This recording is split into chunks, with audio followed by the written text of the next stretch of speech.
the wastelands of the internet I have come to you live to bring you the news. News of the week. News which interests me. News that most people don't really give a shit about. Or, if they do care, they don't necessarily care about it the same way that I do. So, I've decided I'm just going to play it a little bit by ear. We'll just go from that point. As I try to readjust these sound levels to the various different things that I am. Sometimes these sound levels don't work the way I expect them to. So I do apologize. My doggone plumbing has problems. Not quite sure how to repair it. Yeah, that can always be a that can always be an issue. All right. Actually, I ended up paying a lot of money for something I didn't have to do. All right, a long time ago with the plumbing, and it was due to the fact that the problem with the backed up sewage was not in it wasn't in our area. It was actually under the street, right, which is technically the city's responsibility. Not that the city would ever take responsibility for anything, but it's kind of a pain in the ass. So, but it is what it is. Excuse me here, folks.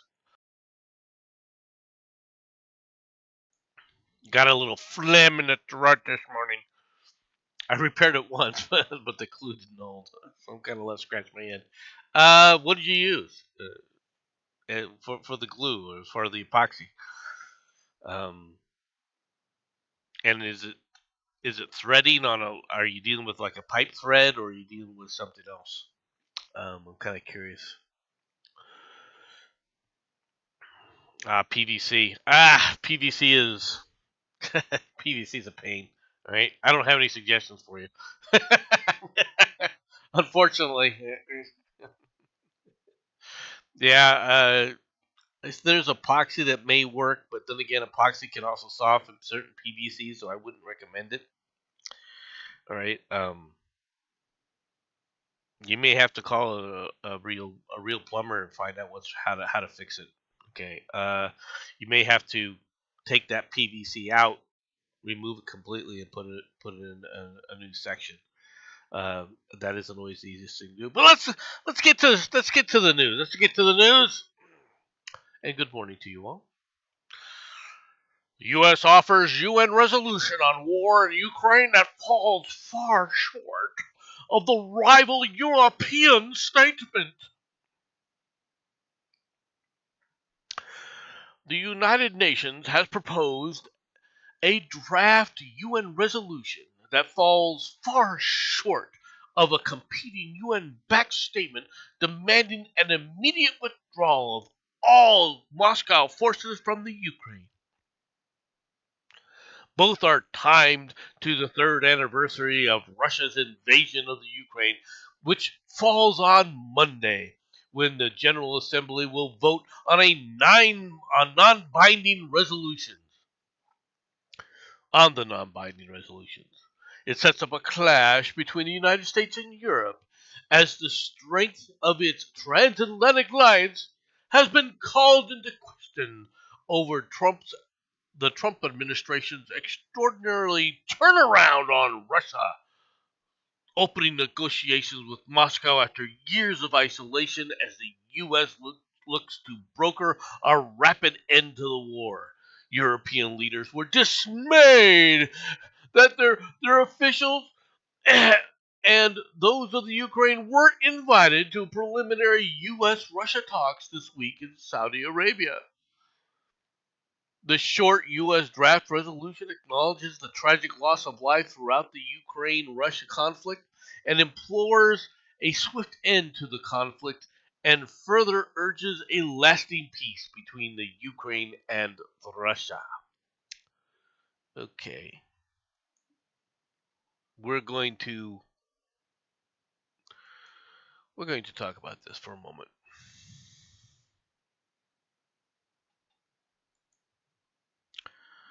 This is from the Mises Mises Group. Okay, this is a pie chart of our supposed allies. Is it just me, or does Ukraine look like a copy of the Korean War? No, no, no, no, no, no, no. The Korean War is completely great. It's not even close to being the same. They're not even comparable. They really aren't. But this is a pie chart of the spending we do. Okay? And quite frankly, I'm a little bit tired of this. Now you take a look at, you take out the United States, you have the UK, France, and Germany. Okay? Now, the UK, France, and Germany, all right, population wise, almost comes up to close to half, a little over half of what the United States is. All right?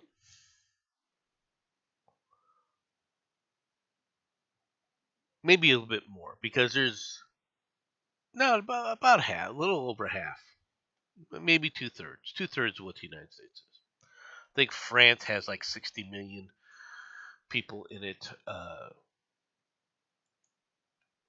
The I think there's 60 million in there's 80 something million in Germany.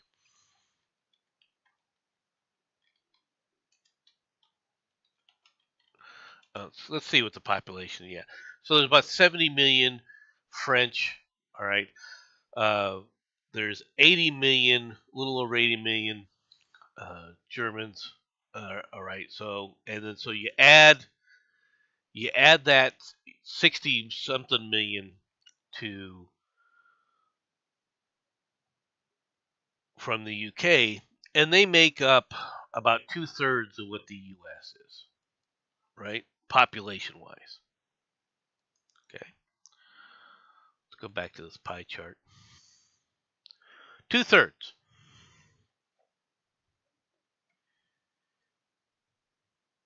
2/3. Does it look like this small little wedge here is 2/3 of what the US is spending?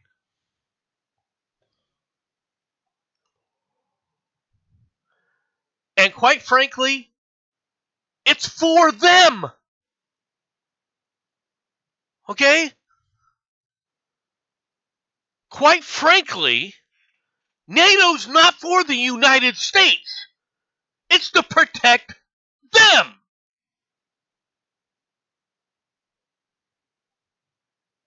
You think that they would be more serious about their own defense?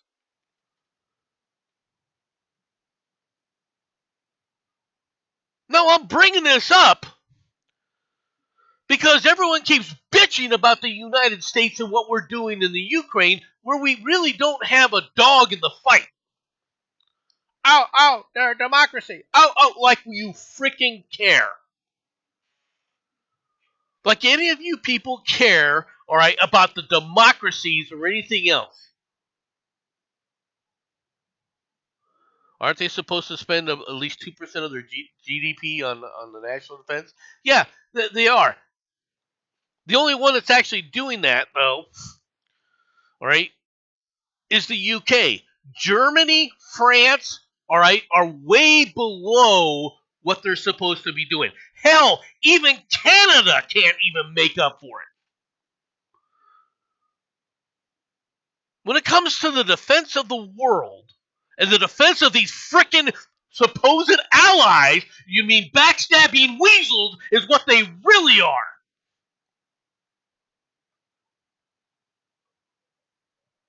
And it's about damn time that they started living up to their commitment. Right now. Right now. Okay? Germany has listed about 350 main battle tanks. They're Leopard 2s. Oh, the best tank in the world. The best tank in the world, they say. We are the best tank in the world. You can only field 50 of them. All right, although you do have 300 or so. 300. Well, yeah, we have to have less than America. I mean, we are so much tinier than America. We have 85, around 85 million people. Okay, so 85 million versus 300 million is about what? 20%? About 20% of our population, thereabouts. Actually, it's 25%, but we'll just use 20%. So if you had 20% of the levels of armor that we have for like the M1, how many main battle tanks would you have to have?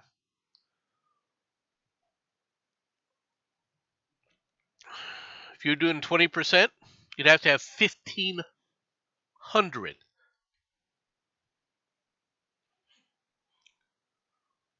In other words, you have a fifth of the commitment that you should have in main battle tanks. That's just tanks, folks.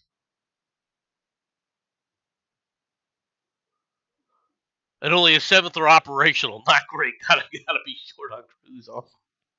You have 310. And they only have 310 because they gave 18 to the Ukrainians who then misused them.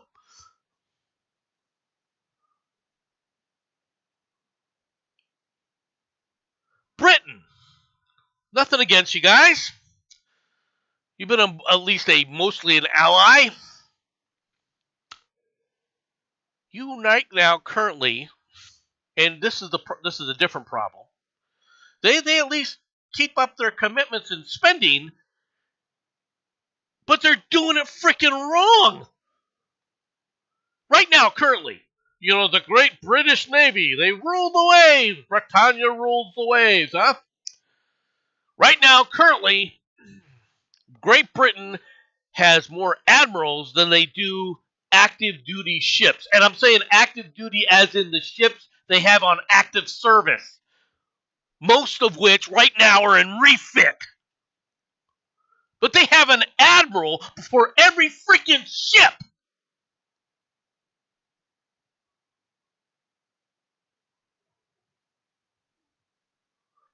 Might be a bit top heavy, don't you think?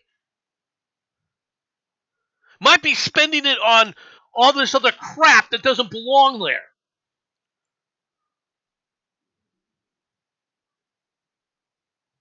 We can make it up in other areas. Where are you making it up at? Currently, the entire active duty force of Britain could fit in Wembley Stadium.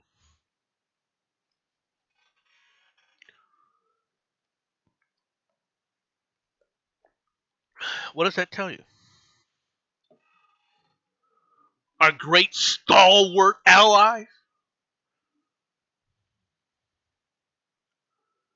We have around 12,000 airframes. Right. We've got 1,200 and something fighter jets. The U.S. does. Not even the Marine Corps is that small.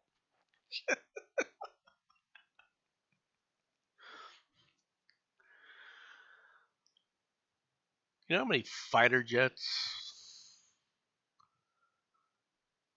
If we have 1,200, a fifth of that would be 250 approximately. The Great Luftwaffe is 138.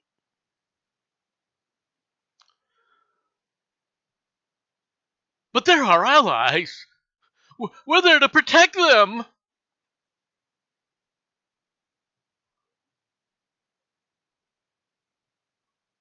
They can't protect themselves from the great Russian horde.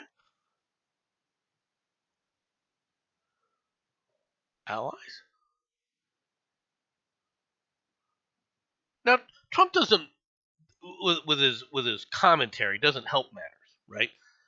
Making the comment, Well, the Ukrainians caused the war. You know, they're the ones responsible for the invasion.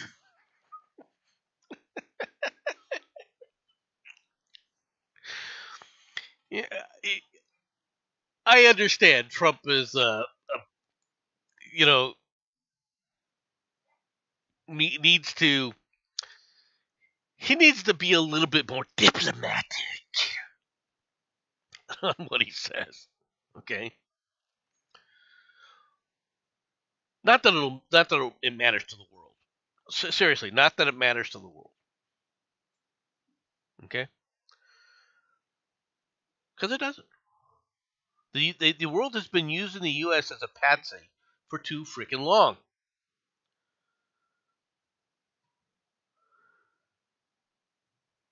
Now I have said this many times.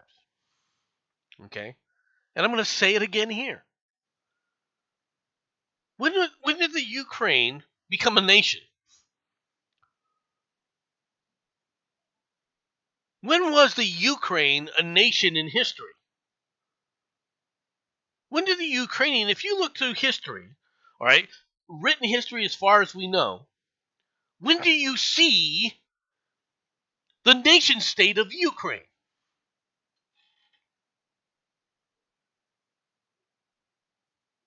It pops up for about 6 months after the fall of the Russian Empire during the transition to the Soviet Union. For about 6 months. 6 months. That's the first time you see something called the Ukraine as a nation state.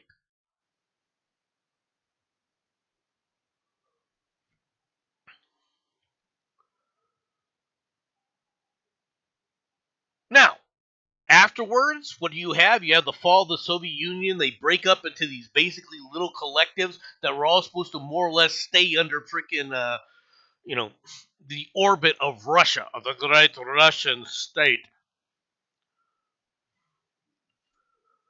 And some of them wanted to really break away because they've always hated the Russians because of the principalities that they were, and they've constantly been invaded, and they absolutely despise Russia.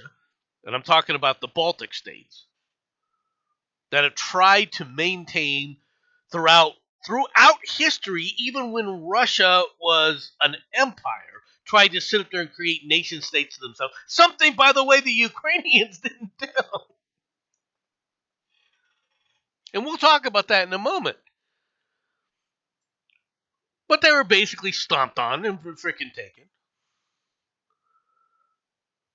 It was always basically massive farmland. Exactly. But that's the problem. They put together this thing after the fall of the Soviet Union. And the lines that they drew were very arbitrary in a certain sense. But what's worse is they gave them no defensible borders. Right now, believe it or not, they're close to a defensible border area, all right, because that's what they've been able to defend with help from the United States. If you pull the United States aid from these people, they just collapse like a house of cards. And everybody knows it. The only reason the Ukrainians can exist like this is because of U.S. military aid. Oh, but the Europeans are giving them aid too. The Europeans, they've stepped up. The Europeans haven't freaking stepped on shit.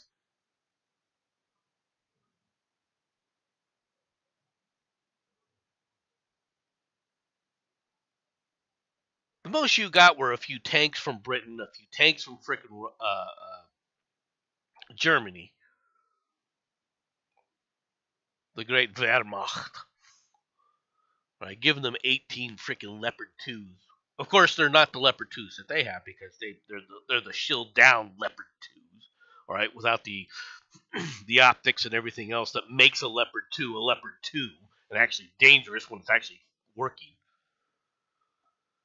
But they gave 18 of them, and they were completely misused, just like the 38 M1s we gave the frickin' dingleberries. But we didn't just give them that.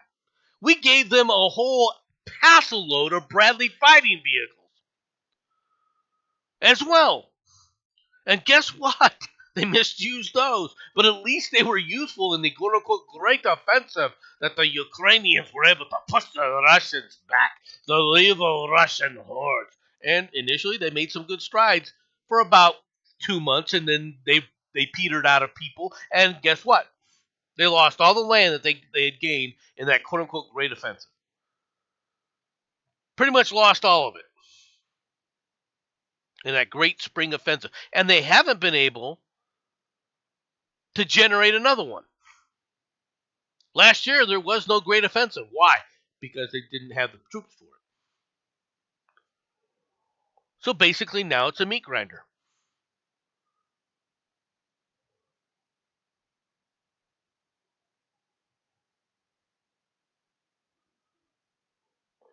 But it's a meat grinder with U.S. supplied weaponry. But what's more is it's a meat grinder with a U.S. supplied intelligence, tactical intelligence. And yet, what do we hear constantly about? Oh, we're not doing enough. Oh, you need to step up. How about the great European powers step up and give their weapon systems? Oh, that's right. The weapon systems that they gave, okay? The weapon systems that they gave, the great French gave, hell, the Ukrainians won't even use the French vehicles because they suck.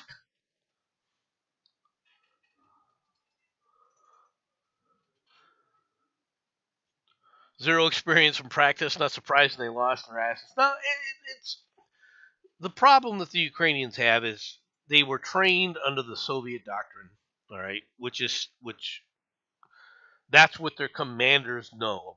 Right, they understand the Soviet philosophy of command structure. All right, and battle tactics because that's what they were trained for. That's what they were trained in. The U.S. equipment is not meant to be utilized that way.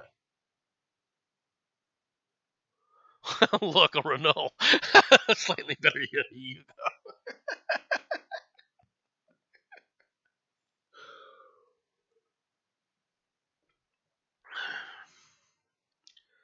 But all these people bitching and crying about, well, we promised Ukraine this and we promised Ukraine that. No, Biden promised Ukraine all this bullshit. And his Democrat Congress sit up there and approved a lot of that shit. I can't deny that. They did approve it all. But guess what?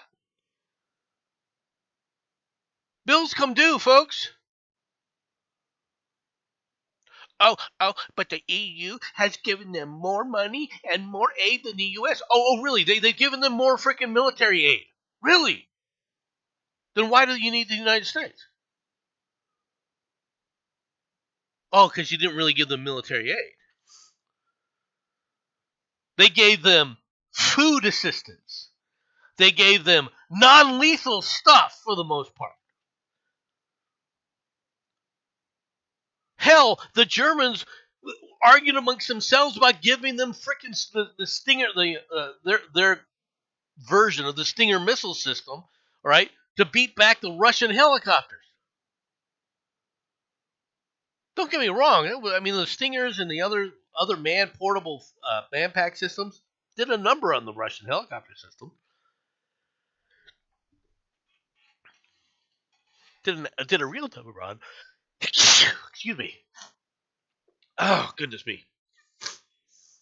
Did a hell of a number on them.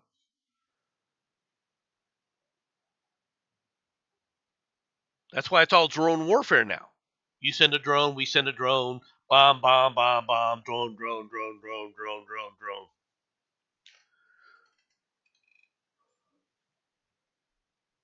Right now, the Russians are losing men at a very inauspicious rate. They're not losing them at the rate of that they were, though. That's something that people have to understand. The Russians had lost a lot of troops, uh, especially during the spring offensive. During the spring offensive with the Ukrainians, the Russians lost a lot of troops. All right, fighting. This was heavy fighting. All right, that took place for about a 2-3 month period, and during that time, the losses by the Russians were significant. They were getting killed and dying at a very high rate, but so were the Ukrainians. Okay, that's the thing.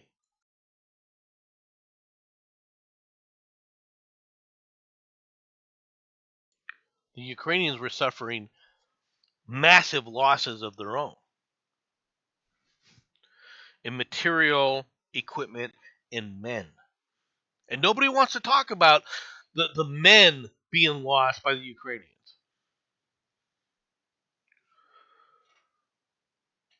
And the reason is because the Ukrainians are basically they're not familiar, like James said, with our equipment. They're not used to utilize them the way that they were created to be utilized. Giving them the tanks was it was a stopgap measure to fight against the Russian tanks. But this is no longer an armored war anymore. Okay? The entire war was ill conceived and even poorly executed. Uh, when Putin attacked, his obvious plan was to seize Kiev, take out Zelensky, execute him right, and then declare, okay, you are now your own state, but you're a puppet state like the Belarus. That was his plan. Okay, it didn't work. Now, all that being said, what were the reasons that the Russians attacked the Ukraine? Out, it was resources. They were attacking the Donetsk region because of resources in there. They were attacking in the Crimea because there were resources. It has nothing to do with the resources, folks. Well, I shouldn't say that.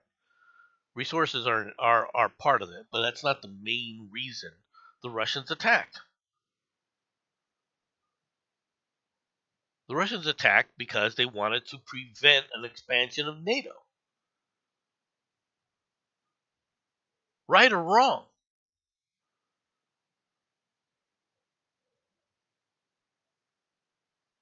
Right or wrong, Russia's Russia came in because of NATO. Now, I want people to understand this. When the Soviet Union fell, NATO was there to stop the expansion of the Soviet Union. And in that role, it succeeded. Of course, back then, our allies were actually living up to their commitments militarily, okay, when it was still the Soviet Union. Once the wall fell, okay, everyone started screaming the same thing, including it here in America. Peace dividend. Once the wall fell, all these nations, okay, and when the Soviet Union fell and disintegrated, all these little nations came into being. Georgia, Moldavia, Ukraine, Kazakhstan, Turkmenistan, etc., etc. Right? The Baltic states recoalesced to their initial Baltic states: Estonia, Latvia, and Lithuania. Okay, and in 1996 we had a deal brokered. All right, to seized the nuclear weapons from the Ukraine that were in the Ukraine. Now, the idea was we were going to give those nuclear weapons to the Russians because the Ukrainians had lost control of them. There was a great fear that the Ukrainians were selling these weapons, okay, on the black market.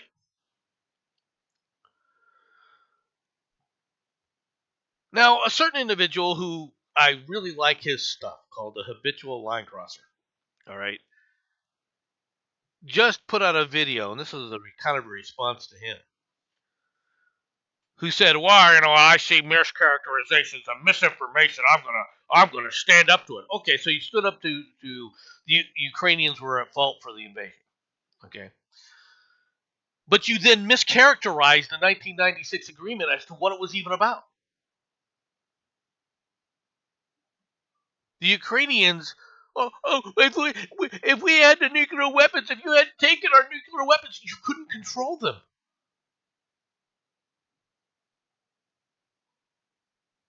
That was the problem with the Ukrainians. That country was so corrupt, all right, that this shit was going everywhere. And it was a way of going, okay, where do these forces, where do these nuclear weapons go? Because unlike what something people don't understand, nuclear weapons aren't wrapped in plastic and sealed away.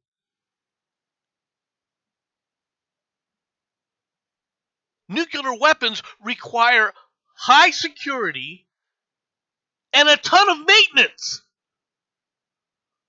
Continual maintenance.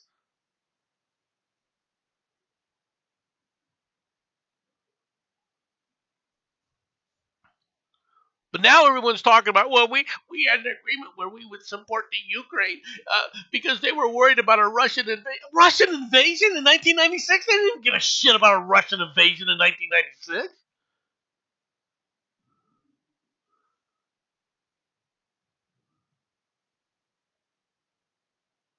Who was in charge in 1996 of Russia?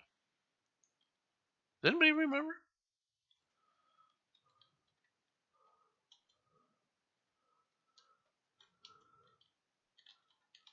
Does anybody remember? Who was in charge?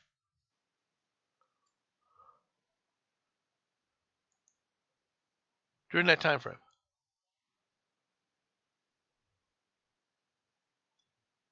Boris Yeltsin. Do you remember?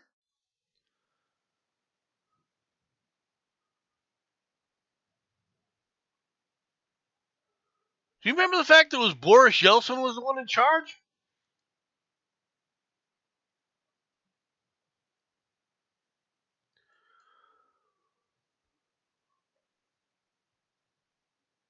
Was anybody worried about the Soviet Union or the Russians taking out the Ukraine at that time?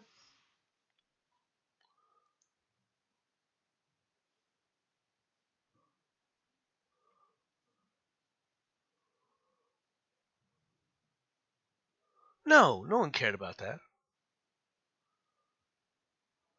But the Ukrainians were so corrupt, and there was such a worry about non-state actors getting a hold of these nuclear weapons that we made a deal so that the Ukrainians would be denuclearized.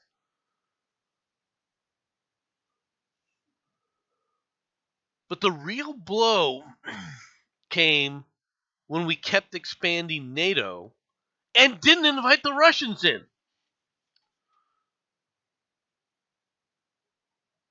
Quite frankly, we should have invited the Russians into NATO. I can hear it now. No, man, have you lost your freaking mind?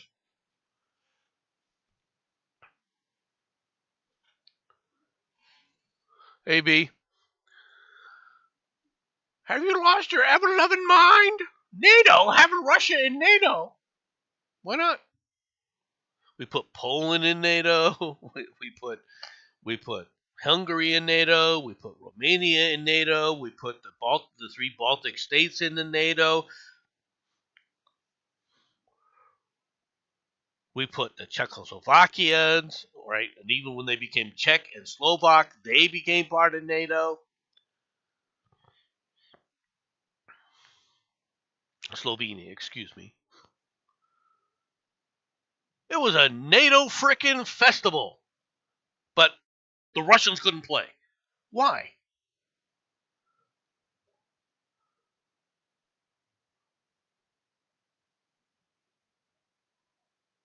Why? Why not let the Russians come in the NATO, and then you've got a military cooperation sphere. Now, I will admit this wouldn't have been good for America, but that's you know, I'm not gonna argue that point, but it would have made this issue non-existent.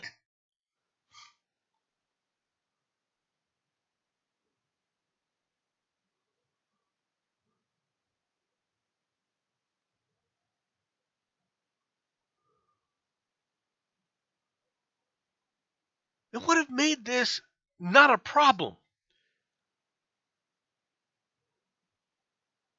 And we could have been focusing on the real idiots, all right, the Hamas terrorists and the rest of the jihadis running around the Middle East.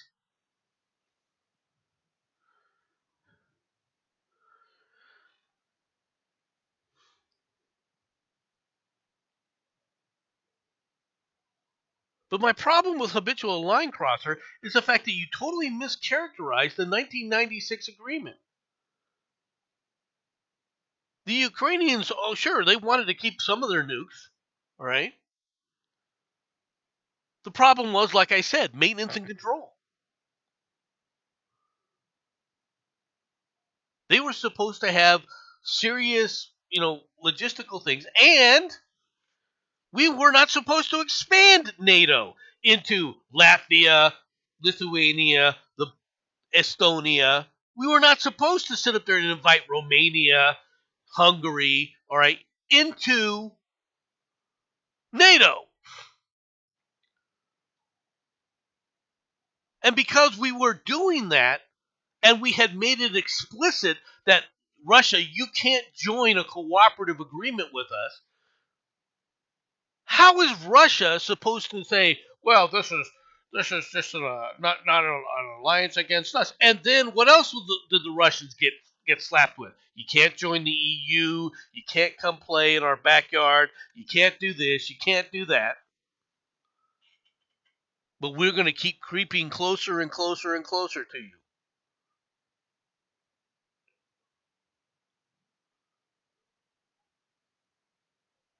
So to say that the Russians, who are already paranoid to the max about everything, because that's culturally who they are, they have a culture of paranoia, well earned, I might add, right? Because they've done it to themselves. But their culture is a culture of paranoia, and it's not just it wasn't just because of the Soviet Union. They were always that way.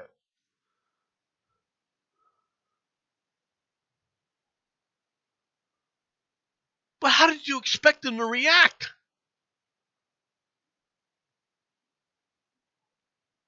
Then let's go into the historical aspects of this, where, quite frankly, Russia exists because they were a part of the collective that came from Kiev.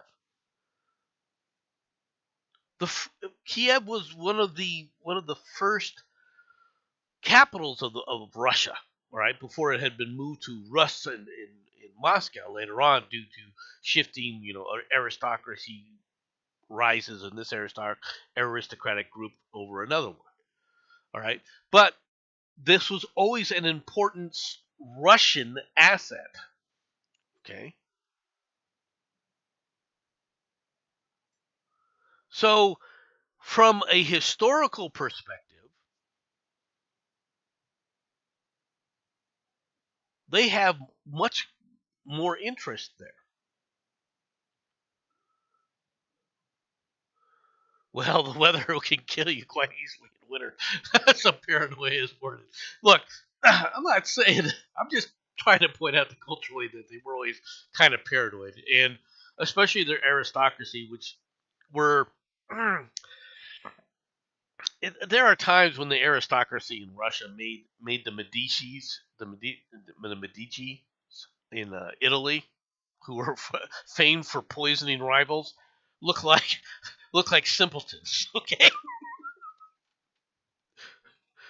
Russians poisoning other Russians is almost a tradition. Okay, Russian history is laced with this kind of crap.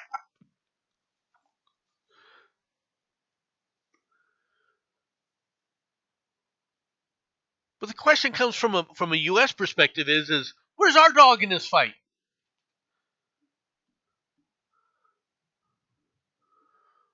And don't give me this claptrap about and Trump called Zelensky a dictator. He is a dictator, or at least a despot. Oh, he was elected. He was elected, no man. Don't you understand? He was elected. So was Hitler. So were the Nazis.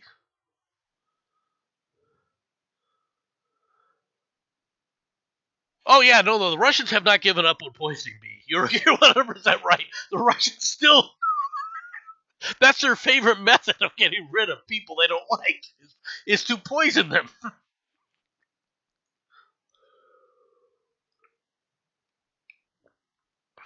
Let's be perfectly honest here.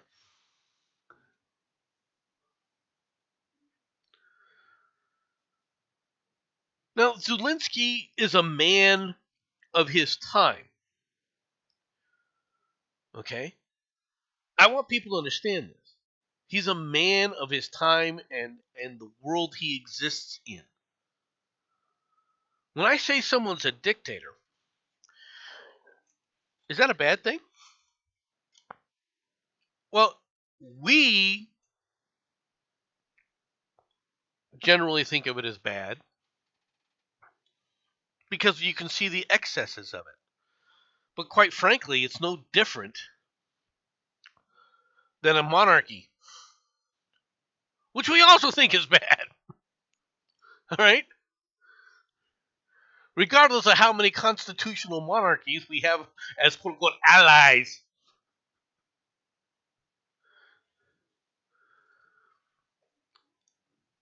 To be honest, B, there's incidents. There are a couple incidents of poisoning that have happened in the United States, I think, as well from the Russians. Well, in the Soviet days, definitely. When it was the Soviets, not the Russians then. But same thing. These guys, I mean, they like poison.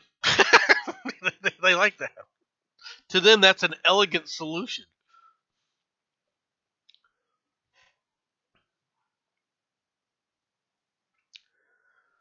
I'm not under any misunderstanding about the kind of person Vladimir Putin is. You can say what you want about the man, right? But the one thing he is, and if you can't understand this, all right, then you're useless. He's not someone who believes himself to be above the Russian nation. He believes himself as the leader of the Russian nation. He believes in the Russia's uh, manifest destiny, for lack of a better term. He does. He is a true Russian expansionist, no doubt about it.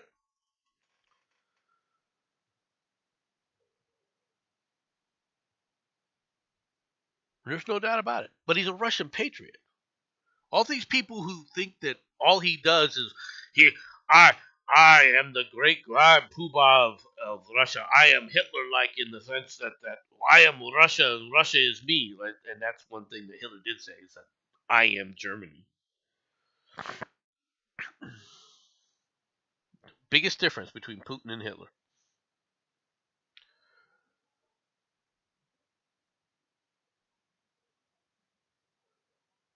He's not doing things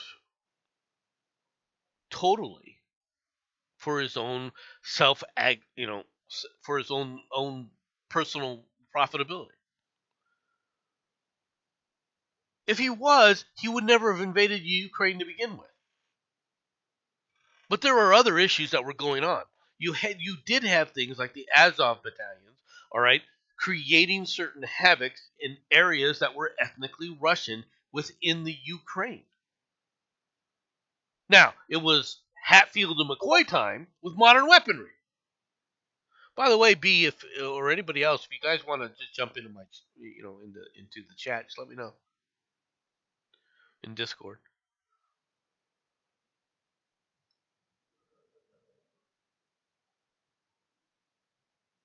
This is the thing about this. But to mischaracterize the 1996 agreement, to look at it from just a myopic point of view, all right, and only sit up there and look at it from the Ukrainian point of view today, right? Well, you guys promised to protect us. Nobody in NATO promised to protect them in 1996.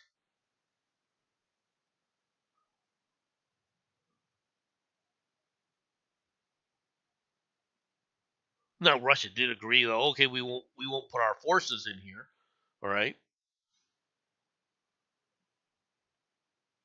They were supposed to be left alone. Okay. You still had issues to deal with. Folks, you still had Chernobyl to deal with.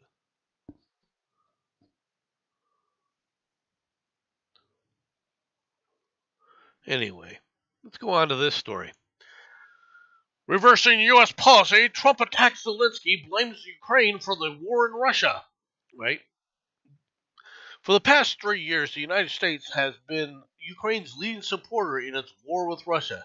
Yet, with a series of blunt comments, President Trump is now sounding more aligned with Russia than Ukraine. No, he's not. Okay? You see, this is an exaggerated statement of things. Welcome. And how are you today? Welcome, B. Your mic is muted at the moment.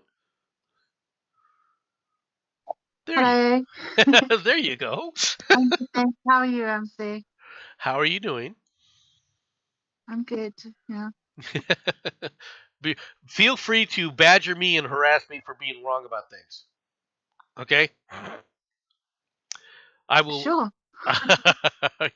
Don't be shy about berating me when I'm wrong. That's what I'm trying to say. So let me. I tend to forget things, Yeah, that's okay. We all do that. I think that's just a normal consequence of living anymore. Wait till you get old, like and become an old man like me. Well, you won't be an old man, but I mean, we get old age like me anyway. I might be. I could be a man if I want to. Let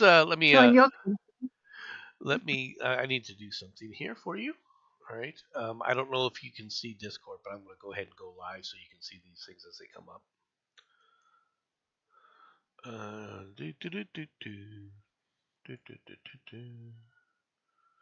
Yeah, this is the one I want. This way you'll see the stories as they're coming up. If you so desire to follow along. Right, Trump, writing on social media, used the strongest language to date in describing Ukrainian President Volodymyr Zelensky, a dictator without election. Zelensky better move fast or he's not going to have a country left. With limited room for maneuvering, Zelensky has said relatively little, but he did strike a nerve when he said Wednesday that Trump seemed to be living in the Russia-created disinformation space. It doesn't matter, okay, what people think of as Russian disinformation space, in my opinion. Okay, because quite frankly, what do we have to go in this fight? Honestly, and B, your prime minister, he's talking about sending troops there, right? Oh, fuck! It's like after JD Vance's speech to the EU defence whatnot, they sort of went into panic, and I don't know. It feels like they're undermining your country. Oh yeah, yeah, very much so. Try to set up there and go, we are the great EU. Okay. Well, if you're gonna be the great EU, stand up. Well, Not you they've had specifically, but 2 years to do peace talks. Trump comes in and says he wants to do peace talks, and now they're panicking. right, because they want to because they understand Very peace talks annoying. means the U.S. is withdrawing. The U.S. is saying, look, we're going to sit up and withdraw our support. There is no people talk only Britain, and I'm going to be real blunt with this to you guys. Only Britain is really sending decent weapon systems on a continuous basis to the Ukraine, aside from the United States. It's the United States and the UK providing weapon systems that are actually useful to the Ukrainians. Nobody else is doing it. And the weapon systems that have come from other countries in Europe, the United States has replaced with either upgraded systems, all right, for those European countries. So it's, in a sense, they're not even giving weapons away, all right? They're just sitting up there getting free freaking upgrades from the United States of the weapon systems that they have given them. With the exception of Poland. I mean, Poland, of all the nations that are in the EU that should be concerned right now, Poland is the biggest. But they're at least moderately stepping up, right? Nobody else is. Now, the question comes in this peace deal. We're talking about this peace in Ukraine right now. Mm-hmm. How do you achieve it? How do you guarantee, give Zelensky, not just Zelensky, but the Ukrainians as a whole, how do you give them enough assurances to say, look, we're going to defend you if Russia attacks again? What can we give? Unless you put troops on the ground. Unless you put troops on the ground, how are you going to do this? Can we send diversity?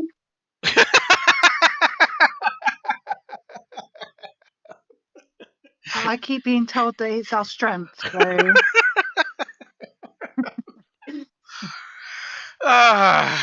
Yeah, I don't. You got to remember though that Trump is going after the DEI program, so we can't send our diversity. It'll have to be British. It'll have to be British diversity. Peace. I mean, British diversity. For those who don't know, this is British diversity here. And if you're watching the show, you'll see it in a second. Which is the rainbow dildo butt monkey. Yeah. That was reading children's story time in a library in Britain. But no.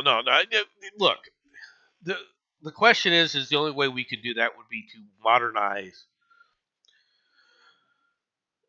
and I mean rapidly modernize the Ukrainian armed forces. Okay, the problem with rapidly modernizing their armed forces is they're still corrupt. Yeah. They're not going to take care of the forces that we give them. They'll sell off our arms.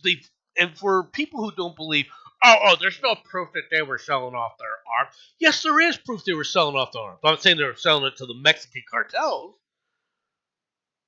But there were plane loads of our supplies that were going in, and they were shipping them around the frickin' world.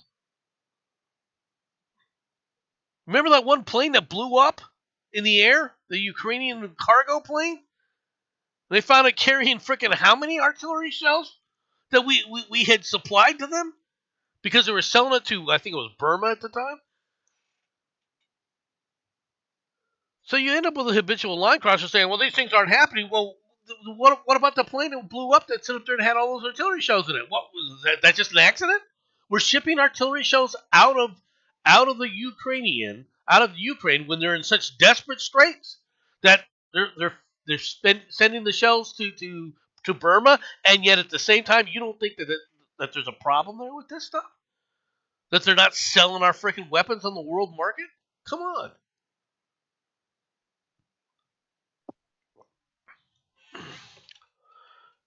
They're corrupt. For people who go, well, yeah, but Putin's corrupt. Okay. And you're giving me another reason for not saying that we shouldn't be in this. But my real problem is you're going to talk about how corrupt they are, granted. How corrupt Russia is, granted. How expansionist Russia is, 100%. Well, then, you guys on the European continent, don't you think you'd better be like, I don't know, spending money on defense to make sure that the big bad Russian hordes don't come after you? Why? We've got America. Americans have a tendency, and have always had a tendency, of isolationism. And this kind of crap is fueling it. Let's go on to the next story, shall we, B? Yeah, sure. Okay. Macron's message to Trump. You can't be weak in the face of Putin. That sounds patronizing.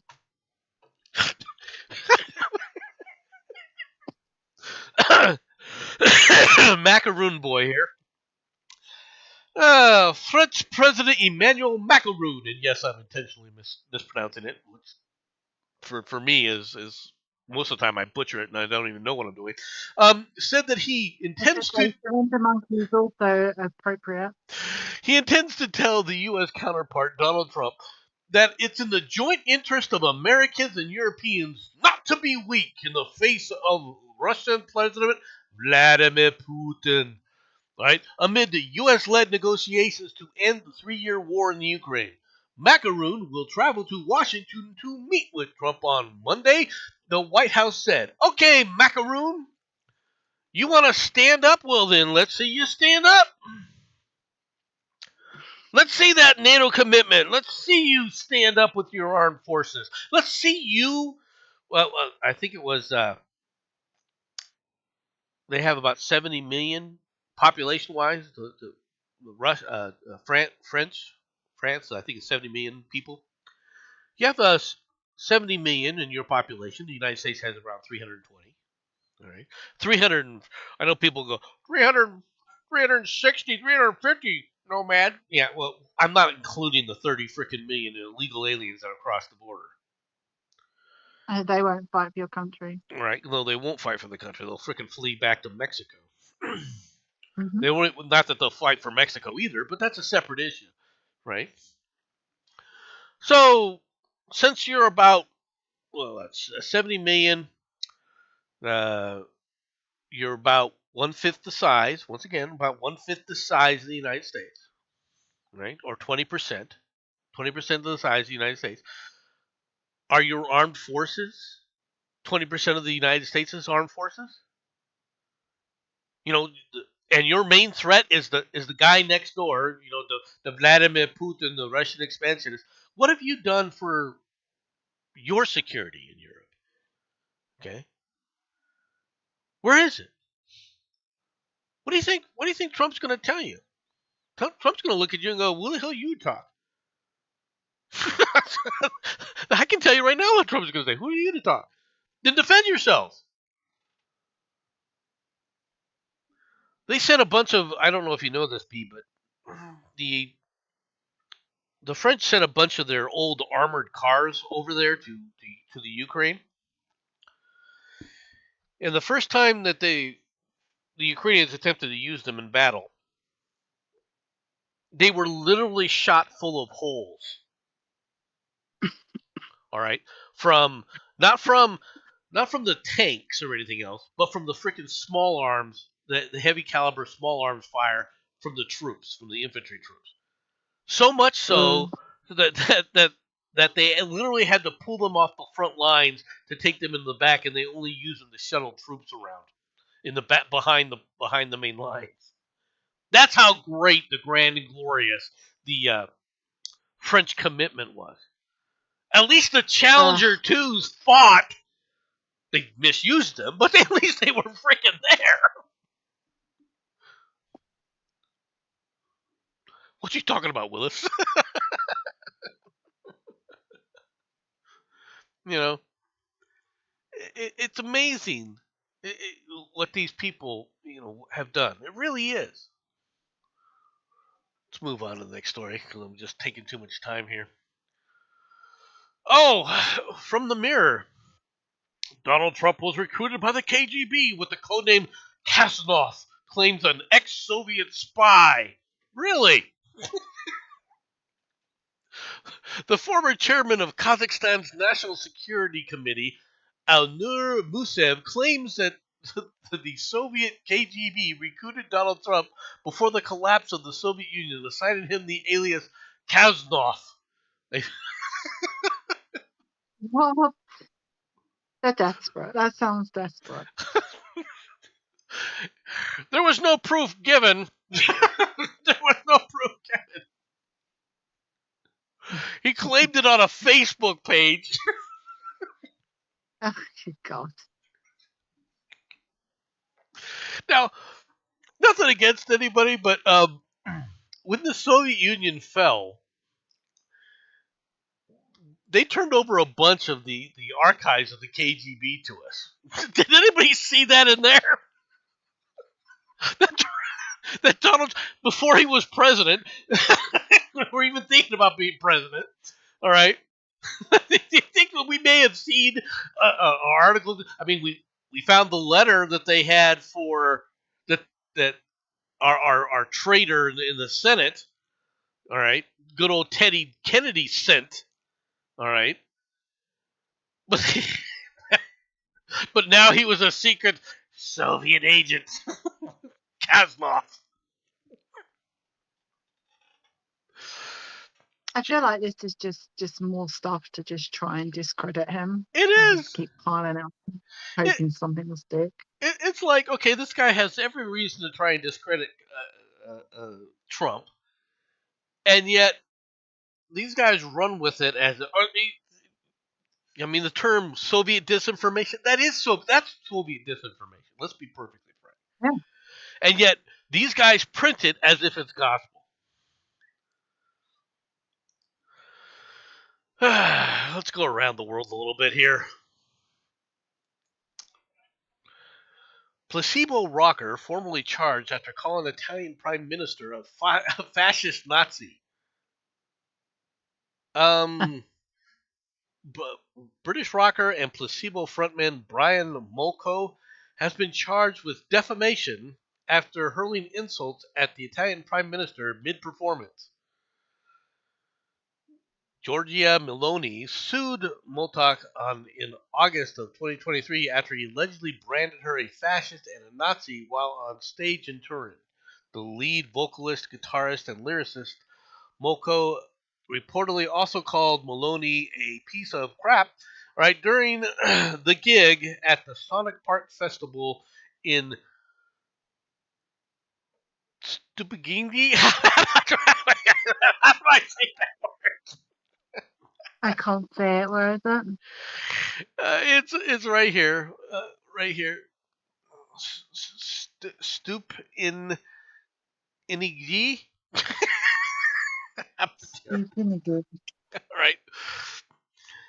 Which attracted a 1,000-strong crowd. Videos are believed to have been captured of a performer who founded Placebo in 1994 shouting "F you" aimed at the politician.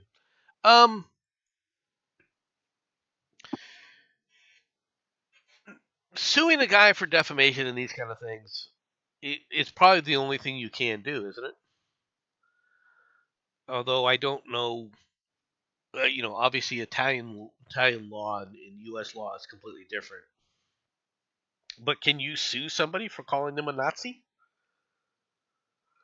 If you can sue people for calling them a Nazi, there's a lot of Americans on Twitter that are potentially open for lawsuits, and that I includes. think they've got a right wing government, haven't they, Italy? Yeah, well, okay. Or slightly right of left, which considered far right nowadays. Meloni is a descendant of Mussolini. Truly, I mean, she's like a granddaughter or great granddaughter of Mussolini. Um, she did lead a group that has, I don't want to say roots, but associated with the fascist movement in Italy. Uh, that basically comes under, that came from Mussolini. So that's what they're trying to compare her to. But her own stances and obviously the ruling party hasn't gone you know full authoritarian mode on anything, right? They have rolled back a lot of DEI stuff naturally, but otherwise, has Italy even really, aside from this, been in the news as far as you can tell about anything? No, no. I mean, it's just and I don't know anything about placebo. I think they did one song on like um Underwater or something. yeah, I'm not a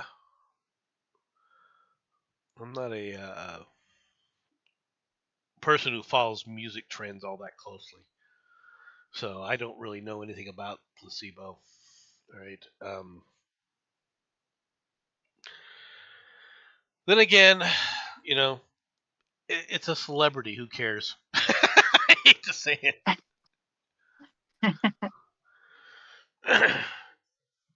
This is just what the Germans needed. Berlin stabbing suspect planned to kill Jewish people, police believe. A 19-year-old Syrian man suspected of stabbing a Spanish tourist in Berlin's Holocaust Memorial had planned for several weeks to kill Jewish people, Berlin police believe. The attack took place on Friday evening, with the assailant approaching the 30-year-old victim from behind before stabbing him and fleeing the scene. A man was arrested nearby after police noticed bloodstains on his hands and clothing. The suspect was carrying a prayer rug, a copy of the Koran, and the suspected weapon in his backpack, suggesting a religious motivation. You think? The fact that he was from Syria? They're not in my country.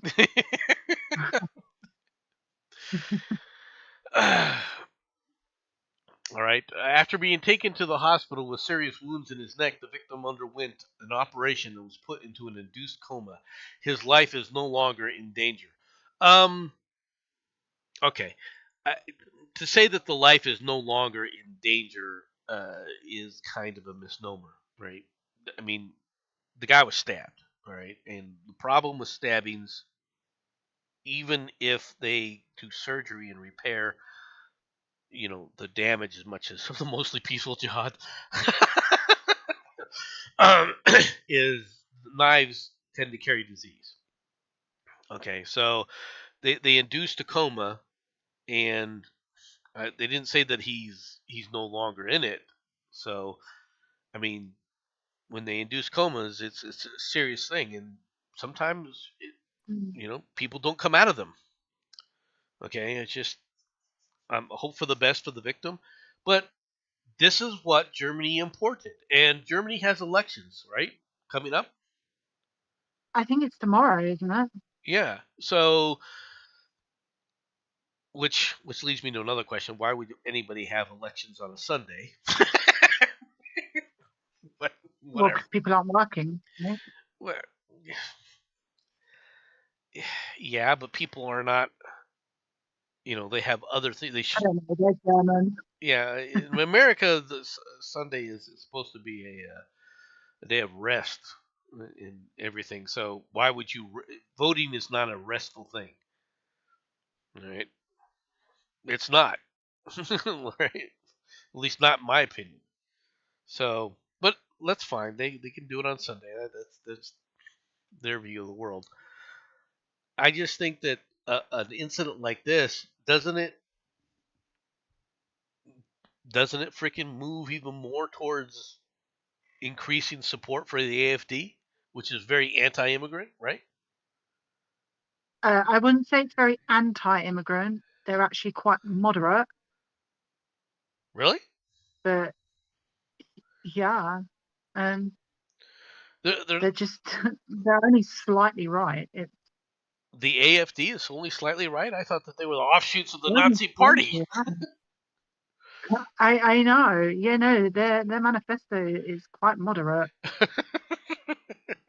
Yeah, I know that they do plan to remigrate You some mean people. you mean send them back to their home countries?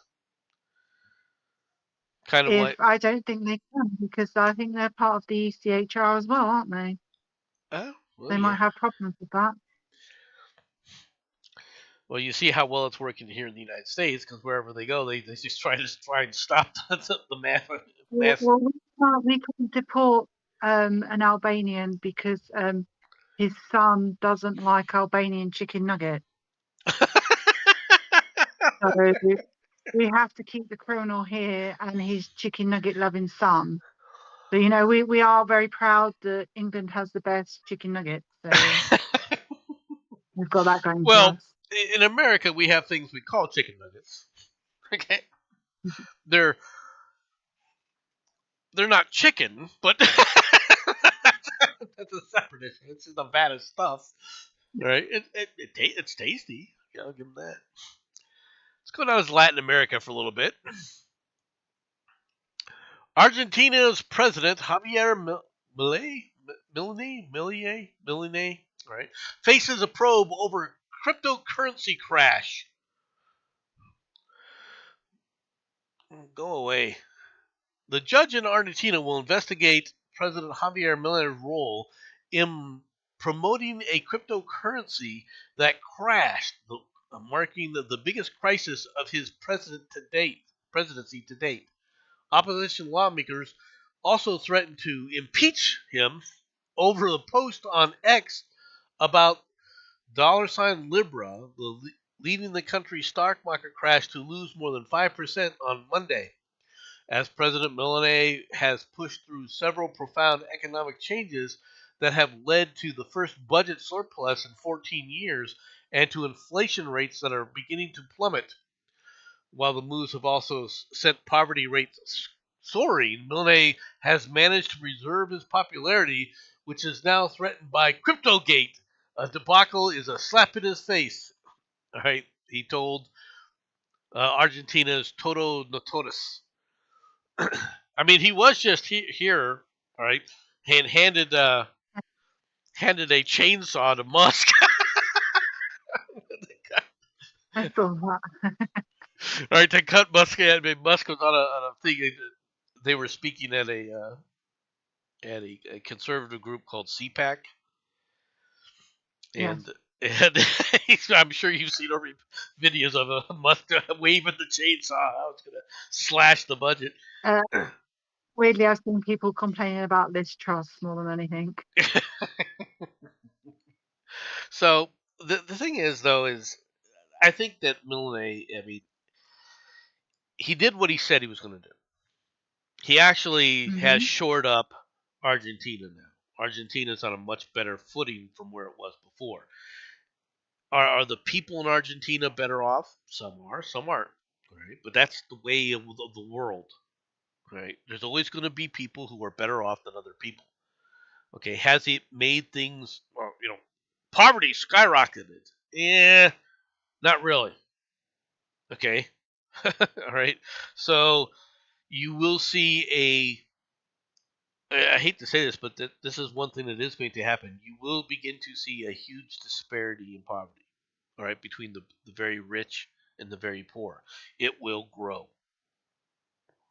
okay, because as the rich get richer, Okay, even if the average person gets richer as well, the poor lag behind. It's always been that way. Now, when I say that, I say that understanding from America. I don't know. Have you seen our poor in America be on TV? Whoop! I lost B for a little bit. Are you still there? Yeah, sorry, I've got a phone call. Well, that's okay. Take your phone call. Come back when you want. But the poor in America, if you ever take a look at people pointing out the poor in America, one of the things becomes quite evident, and that is America has the fattest poor people in the world.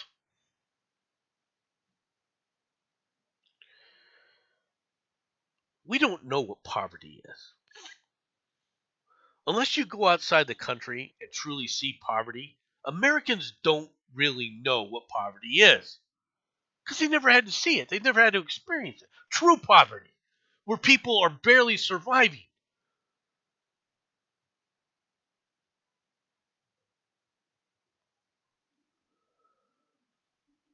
This is something most people don't get. Okay, and I can hear people now. Well, that's because they eat such bad food. No, man, don't you understand? The fact that they have that bad food to eat is far better than what the poor and around the world has to deal with. The really destitute and poverty induced. And you have that in regions of Argentina.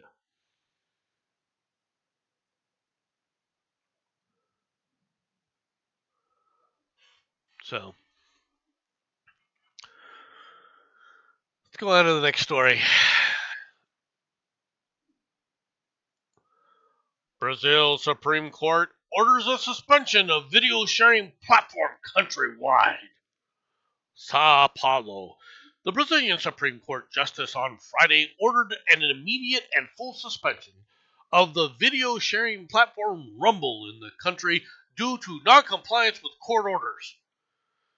Brazil's Supreme Court Justice Alexandre de Moraes said Rumble has repeatedly, consciously, and willfully not complied and is trying not to submit to Brazil's legal order and judiciary.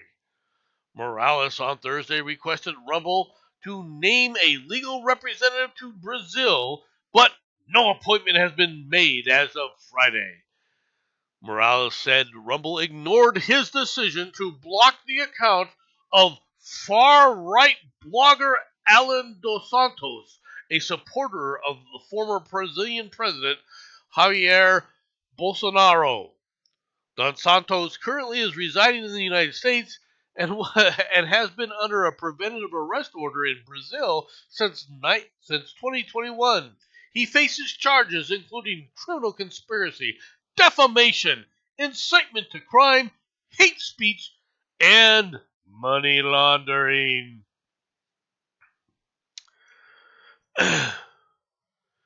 Morales is also overseeing criminal cases against Bolsonaro, all right, including investigations into an alleged coup attempt in 2022 and the misappropriation of the national heritage jewelry. I don't really know what that is.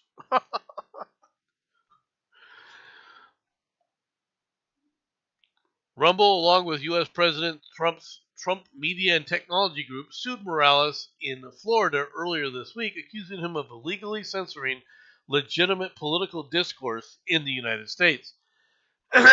Yeah, well, I mean that is probably what he's trying to do. Right? Let's be honest. Now, as far as what the Brazilians are doing, Musk had an argument with him a few months ago, didn't he? yeah, well, yeah. They're doing the same thing. They're trying to prevent anything that disagrees with the sitting government. If you say something that they don't like, all right, regardless whether it's true or not, okay, they will label it disinformation, misinformation, and say that you don't have the right to defame us. And in other words, in Brazil, you don't have freedom of speech. This is the problem with freedom of speech. Freedom of speech, you can't use things like, oh, that's hate speech, unless you're calling for somebody to be harmed. Okay? Unless you're sitting up there talking about killing them, okay, or harming them, or beating them up, physically causing them harm. It's your speech should be guaranteed.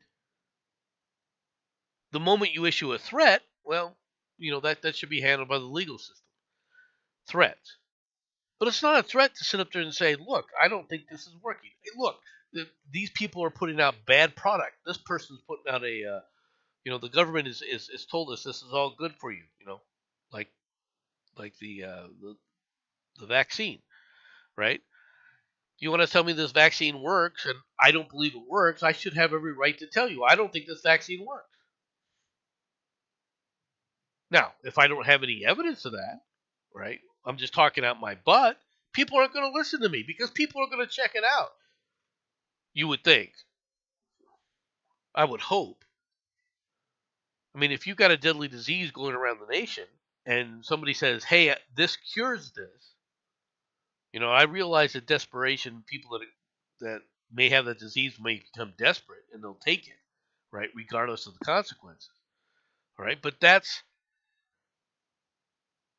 it's understandable, but to sit up there and say, hey, wait a minute, this vaccine doesn't work if it's not as efficacious as people say it is, that has to be allowed. That has to be part of the discussion.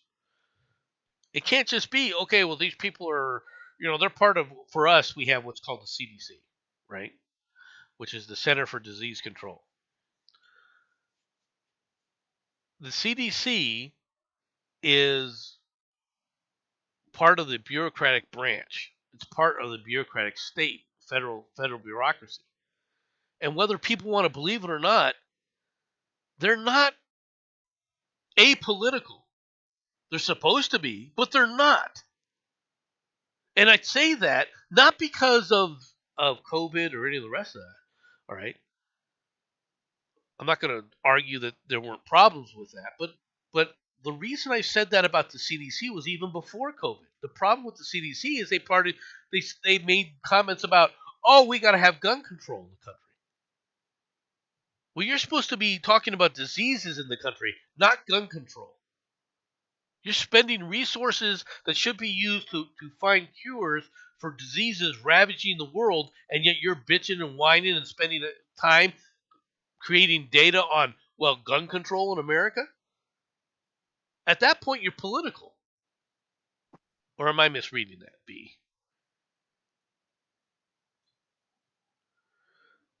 Not sure if B is returned or not. Yeah, they have become political if they're now getting involved in gun control. That's nothing to do with diseases. Well, yeah. And so when you try to point these things out to people, it's like, what, you want me to believe this agency about disease, just because it has the title Center for Disease Control? Well, if that's what they were doing, then they shouldn't be putting out these other kind of things. This is the problem with the bureaucracy. It's why the bureaucracy has to go get cut, like what's happening. So, have you ever been to Brazil, by the way? Because I've never been to Brazil. Nope. I don't think I'll be able to get down there. I would like to see Rio de Janeiro, just to see it for like a week. Just go down there for a week and see the sights. But that's the most I care about Brazil. I don't care to go out on the beaches. I don't care to investigate the deep lands. It's just a couple of the small things I'd like to see. I would like to see that statue of Jesus that everyone talks about. The big one. Yeah. I would like to see that. I'd like to climb up that thing. That would be kind of cool to do. Okay. Back to the United States. Senior DOJ prosecutor quit after being told to investigate Biden climate spending. Gee, I wonder why. We may be doing a story about that in a little bit here. The top criminal prosecutor in Washington, D.C.'s U.S. Attorney's Office, Denise Chung, resigned Tuesday after declining a request from her Trump appointed superiors to open a grand jury investigation that she viewed as premature, according to multiple people familiar with the matter. Oh, I don't have to listen to the boss. I think the boss is going too early on this. Now, why is he doing that? All right, let me find the story here. Oh, did I not put it there? No, oh, I don't have the story. Did you know that $2 billion from the EPA was handed over to a quote unquote nonprofit group run by a Democrat activist known as Stacey Abrams? Okay, and that group had only been in operation for less than 4 months and had less than $100 in its coffers to do anything. It hadn't even been recruiting anything, and yet the quote unquote EPA, the Environmental Protection Agency, gave this group $2 billion in a grant because it was supposedly a green energy green energy citizens committee. And yet this woman who just got fired, oh, it's premature to open an investigation into that. Are you They're kidding going to send me? you off that. I'm quitting. You can't tell me to do this. The EPA. Gee, I wonder why we are how many trillions of dollars in debt?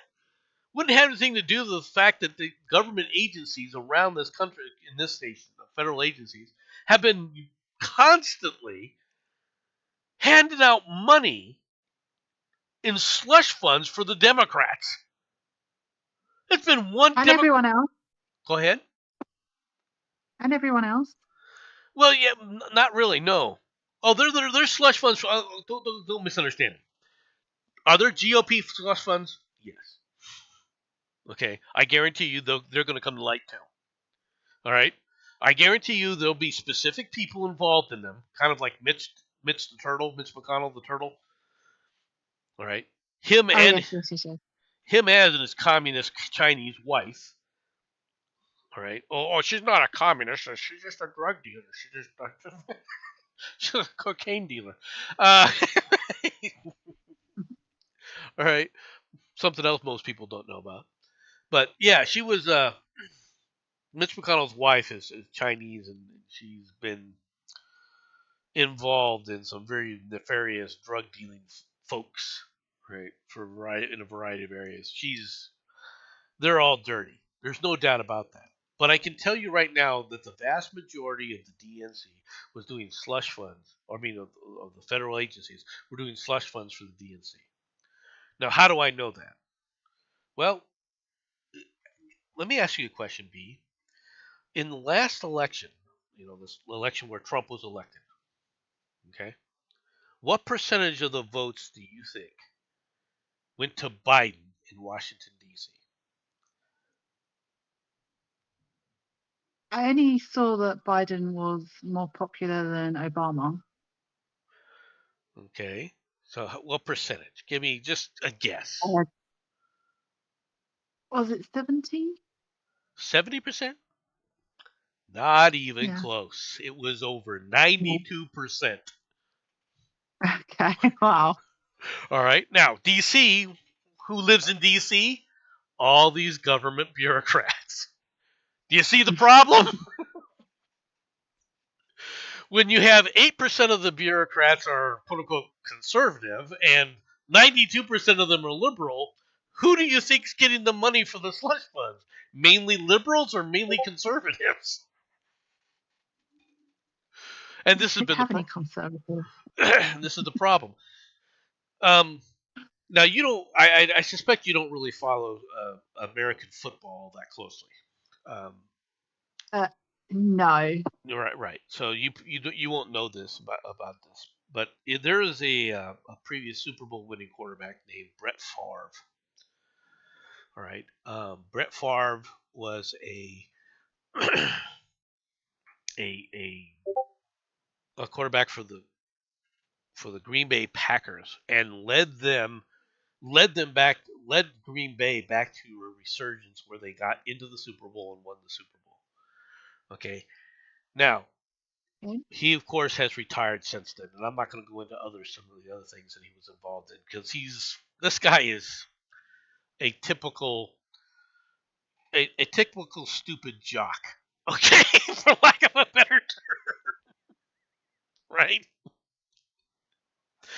Um, and he did frat boy kind of stuff while he was even in the league, right? But he has been retired from the league, and he got caught up in a scandal in his home state of Mississippi, where they were basically reallocating funds that were ostensibly let for welfare, right, to the state from the federal Oh. government, and he was supposed to be doing things like having commercials and stuff, and they paid him millions of dollars, and also with this slush fund built a volleyball stadium, all right, where his daughter Mhm. was playing volleyball in a university stadium, right?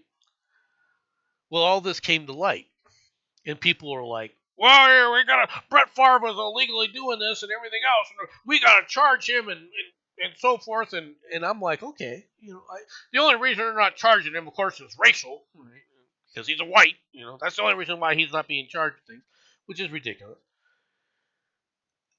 Because there's plenty. I mean, I'm not going to go into that aspect of it. But the thing that gets me is you want to take this guy and put his head on a pike. And believe it or not, I have no problem with the people doing that. But what about the federal workers, right, who let out this contract? Who gave out this money? Yeah.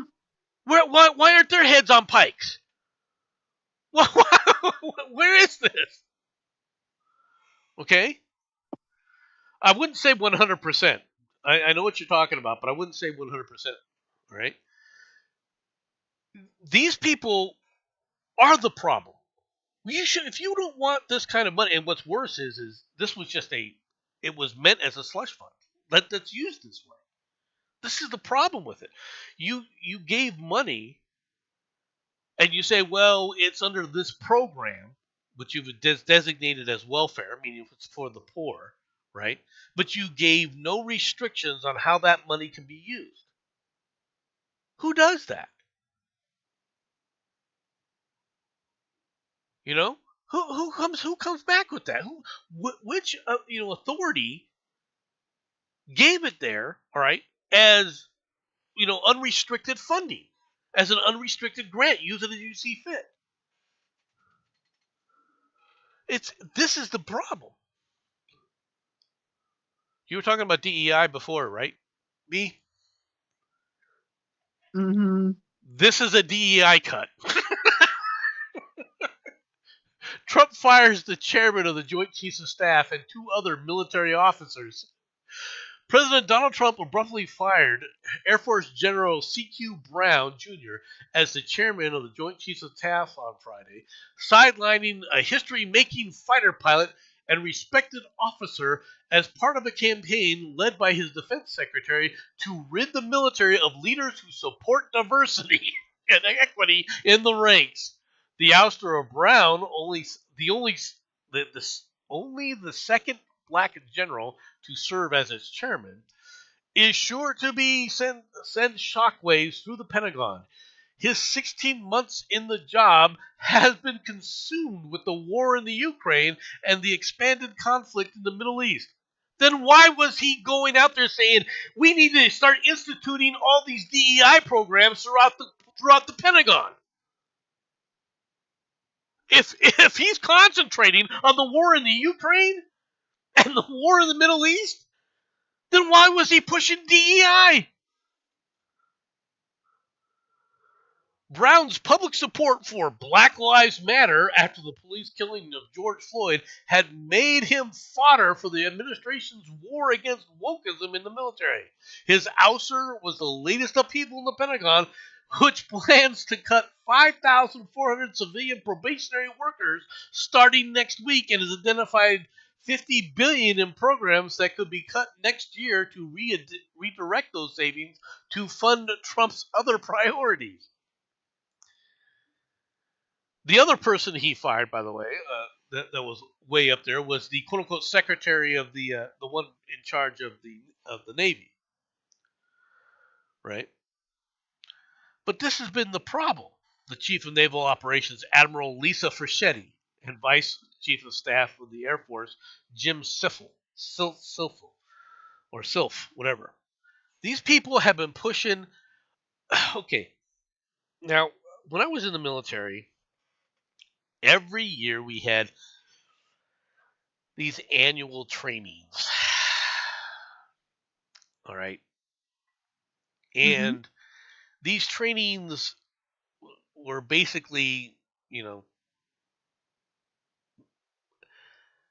things like sexual discrimination is bad, and sexual harassment is bad, and normal stuff. Racialism is bad, right?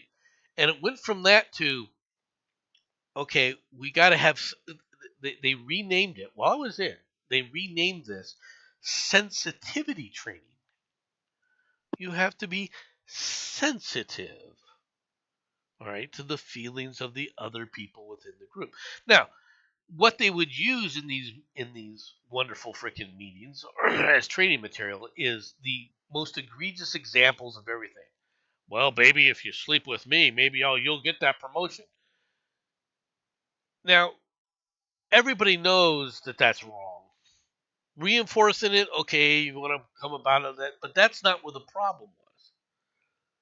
The problem is that while they were constantly showing us these videos of,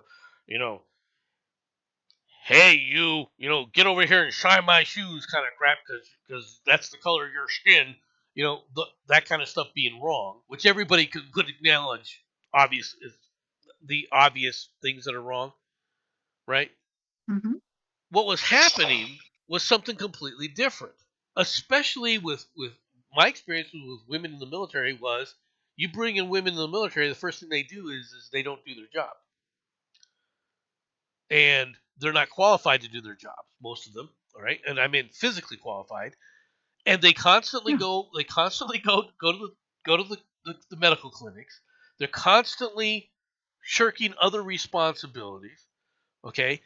And when I say this of women, I'm not talking about all of them, because I did meet some really high speed, low drag women, all right, that were hua, let's get it done. But they were the exception, not the rule. Most of the women that I dealt with, right, on a constant basis, basically use things as an excuse. For example, I'll give you an example. One time a guy was written up for sexual harassment because he swore in front of this woman, right? And she brought him up because he swore in front of her. This was sexual harassment. And she had the dirtiest mouth on her. Right? People are looking at it going, what? But I'm serious. That guy got written up. He got raked over the coals. Now, it was the military didn't make it. How do I say this? There's levels to how the military handles things. They didn't put it in its permanent folder, but it was in the unit folders because he did get a counseling for it, and it was written. Right? It's one thing to get an ass chewing. Ass chewings are free. Right? When you do something wrong and someone yells at you for doing something wrong, that's an ass chewing. Ass chewings are free. Counseling statements go into your records, right? But a counseling statement will normally go into your records locally. So when you leave that unit, that counseling statement disappears, right? But and then you have the next levels where more serious action that follows you around in the military can be taken. Okay? But this is like a mid-level step of this stuff, right? And this is the kind of crap that you would see. it wasn't the fact that sexual harassment didn't occur in the military, because it did. All right, the serious kind, especially, but it wasn't so much in the lower ranks as in the upper ranks. All right. For example, there was a commander, a full, a high level commander in Hawaii that was basically when when his lieutenants would get deployed to different areas for like a week or two, right?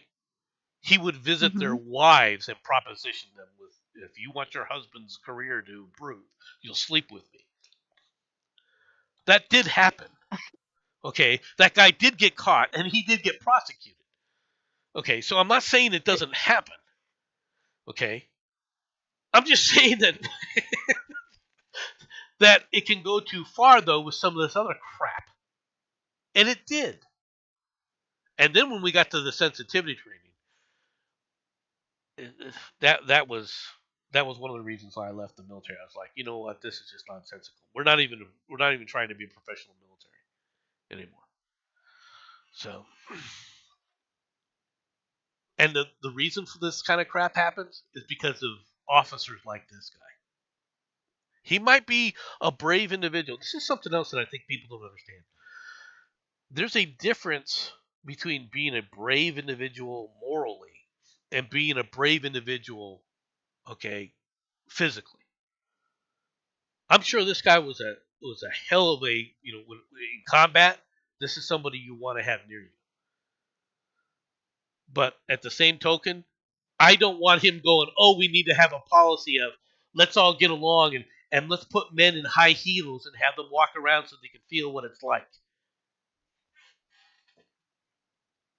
I don't think we need diversity like that. That's just me. I thought the military is exclusive anyway. Yes and no. Um, I'm sure your brother would tell you this too. That the military is not what Mm. people think it is, in the sense that it's it's not a job, it's not a career, it's a way of life. It's a culture Yeah, unto itself, and it's a culture that generally is going to be a more conservative culture. What I mean by conservative, I mean is a tradition, because the military needs traditions, all right, upon which things are based, things that work, right? And so, no matter what military you're talking about, whether it's the military in Russia or whether it's the military in the United States or the military even in Brazil, even as corrupt as the military is in Brazil, okay, the culture of the military is more conservative than the general population. Does that make sense? yeah, And as a reason, and it needs that in order to function as a military. Otherwise, it's not even a military. Okay. Um, so it's it's an easy life and it's a difficult life. Okay, I mean, and I can hear people now. You don't realize how less stressful the military can be. All right, the moments of stress in the military come during conflict, during combat. Right, outside of combat, the in training and stuff, you're not really stressed in the sense that you know where everything is. You know where everything's going. You know who everybody is around you. You know where you are within the placement of the military. Does that make sense? yeah, And you while you can go up and down in ranks and things like that, depending upon what's happening, you already know how to work within the system, and it's easy. You're not thinking about. You don't have to think about little things like, where am I going to get food? Because they're going to feed you. Now the food might be bad, right? It might be powdered eggs, but they're going to feed you, right? The, they're going to tell you where to live. Now, it might be a tent, okay, but they're going to tell you where to live. You're going to have something over your head at night, right? Now, sometimes you sleep in the bush. I'm not talking about those things because that happens too. But for the most part, you don't have to think. You don't have to look at these things. One of the most stressful things that I had to do when I got out of the military was deciding where to live, because I'd never had to decide that before. Okay, I know that sounds strange, picking an apartment to live in, right? I've never even thought about those things because for 14 years I'd never had to. I was told, "Here's your place." Okay, you know. Anyway, this is the story I was talking about. Lee Zeldin discovers a $2 billion stashed away by the Biden administration for Stacey's Abraham-linked climate group. And this woman didn't think, "Oh no, we don't need to start an investigation on this." Right? No. Right?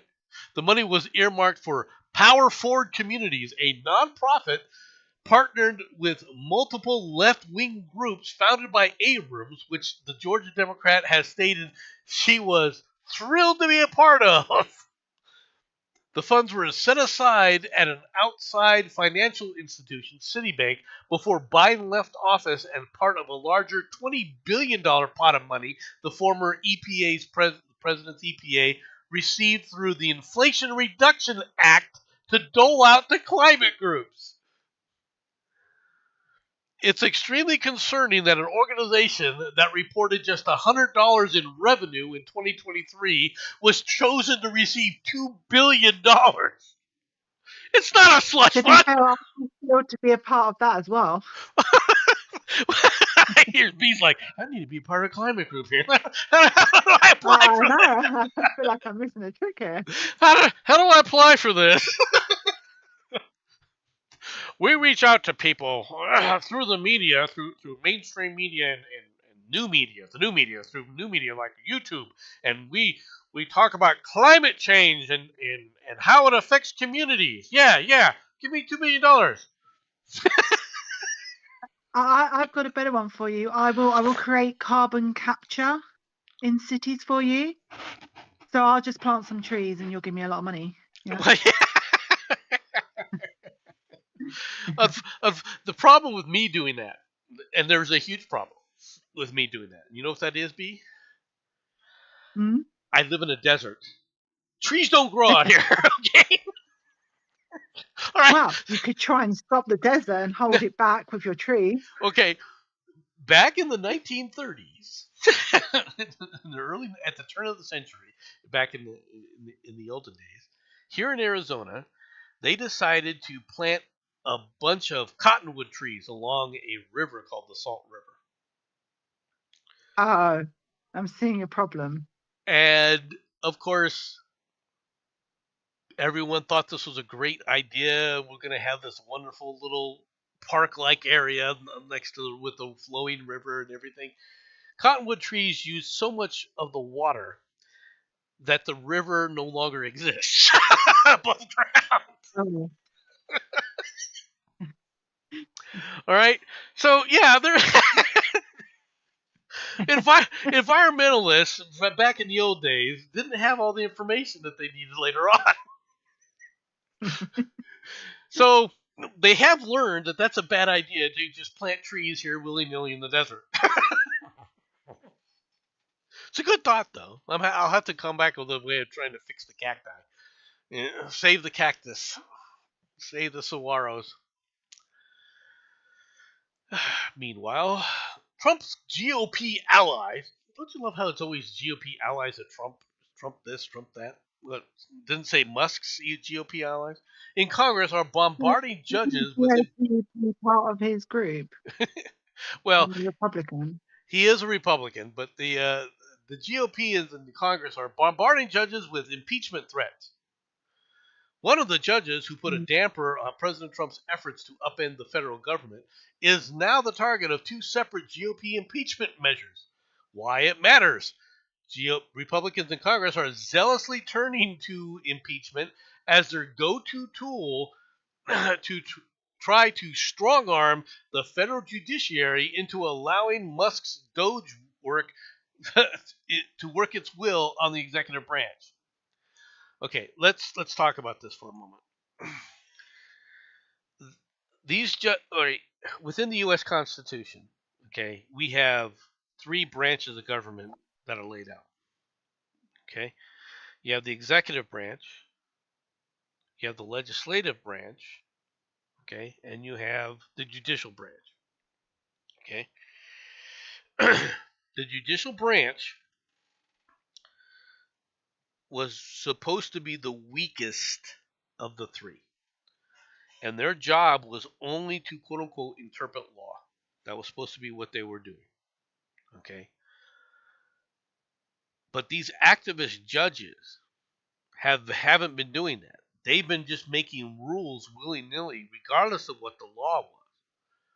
All right, and they've been doing it for decades, and it's the problem with the country for a long time. Um, now you've seen plenty of media in America, so you know what reading them their rights is, right?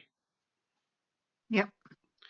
Okay, that comes from something called the Miranda ruling. All right, just to so you have a context for it. The Miranda ruling was a ruling for a guy who was convicted of a crime in the state of Florida. All right, he was convicted of a crime because he didn't have a lawyer, right? And he didn't know that he could get one appointed to him. Okay, so he attempted to uh, defend himself. Okay, and of course failed in court. Okay, so this went all the way up to the Supreme Court, where they came out with a Miranda ruling, right? Which was, they tell the police that they basically have to, read you the rights, right? Now, this ruling, in my humble opinion, was probably the start of the massive corruption within the judicial system. Because now you had a bifurcation where ignorance of the law is not an excuse, right? You can't say, "Well, I didn't know shooting a deer in the woods was illegal, all right, outside deer season." You can't use that as an excuse, right? I didn't know beating my child was was illegal. I didn't know that driving 75 miles an hour in the 30-mile-an-hour zone is illegal. You can't use that as an excuse. So ignorance of the law can't be an excuse. However, ignorance of the law of the land, the Constitution, was. You see the problem? This is the problem with the judiciary. So what's been happening is these activist judges have been taking it on their own. I'm going to stop this thing. They know full well that when it comes to the executive branch and the management of the executive branch is left wholly up to the president. Okay, their oversight, the congressional oversight of the branch, is supposed to be through the purse. But if they've already let the money out, how that money then gets utilized, right? Unless it was specifically delegated for only specific actions, is totally left up to the discretion of the of the executive branch. In this case, the President of the United States, who is the executive branch.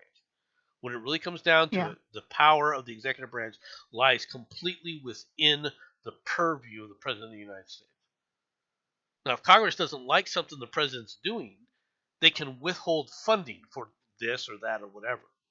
The problem here is they don't want to withhold funding. They want the funding to go out. And Trump's like, no, I'm not going to pay for this. We're not going to pay for that. All right. Now, Congress could have. They have the pocket. They have the purse, right? They have the strings to the purse.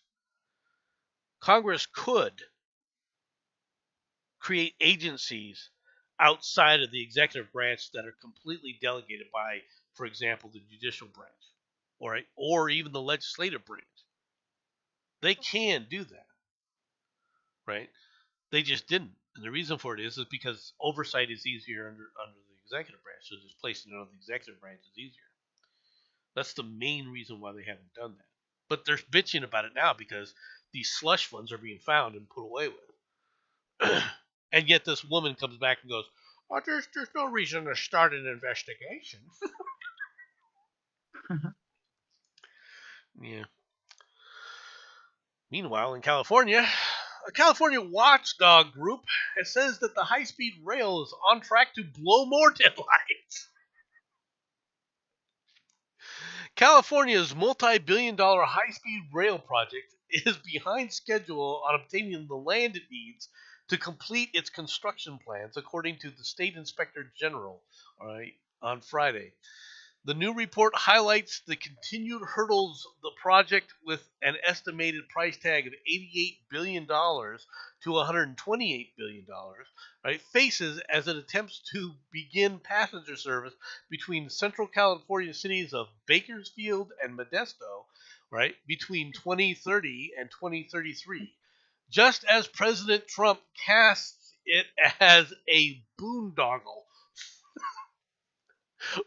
All right. Have you ever heard of Bakersfield or Modesto? What's the boondoggle?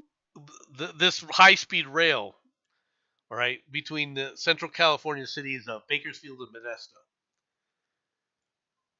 Have you ever heard of Bakersfield or Modesto? Nope. I am not surprised.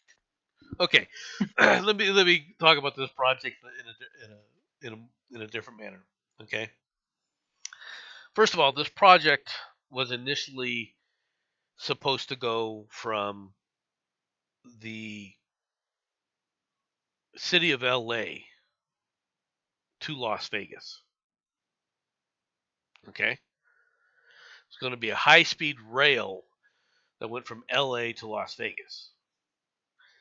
The problem with putting a rail system from LA to Vegas is where you're going to lay the track. Okay? Because as you drive out of LA toward Vegas, it is basically a corridor of urbanness. If that makes sense, right? Of urban what? It's like a corridor of urbanness. It's like, I mean, it's populated all along that route. Okay. No wonder.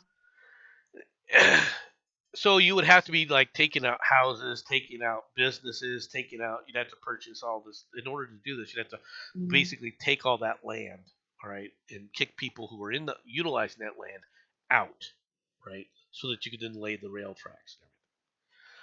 Okay, so they decided to go, okay, well, let's do something a bit more modest. We'll go from Modesto and Bakersfield. Bakersfield is just north of LA, about 100 miles north of LA, and then Modesto is, think of it, Modesto is closer to the coast, all right, near San Francisco, right, halfway to San Francisco, for example. Why would anyone want to go to San Francisco? I'm not gonna go there. Look, there are people who, they're like New Yorkers. They just love San Francisco, right? They think San Francisco is the greatest city that ever existed on the planet Earth, or ever will exist on planet Earth. I mean, I heard it was great in the 90s. It's never been great. It's always been a shithole, in my opinion. But that's me. Okay, I'm just giving you my impression of San Francisco. I was never a fan of San Francisco, right? For one thing, I'm not an ocean person, so I don't care that it's on the bay.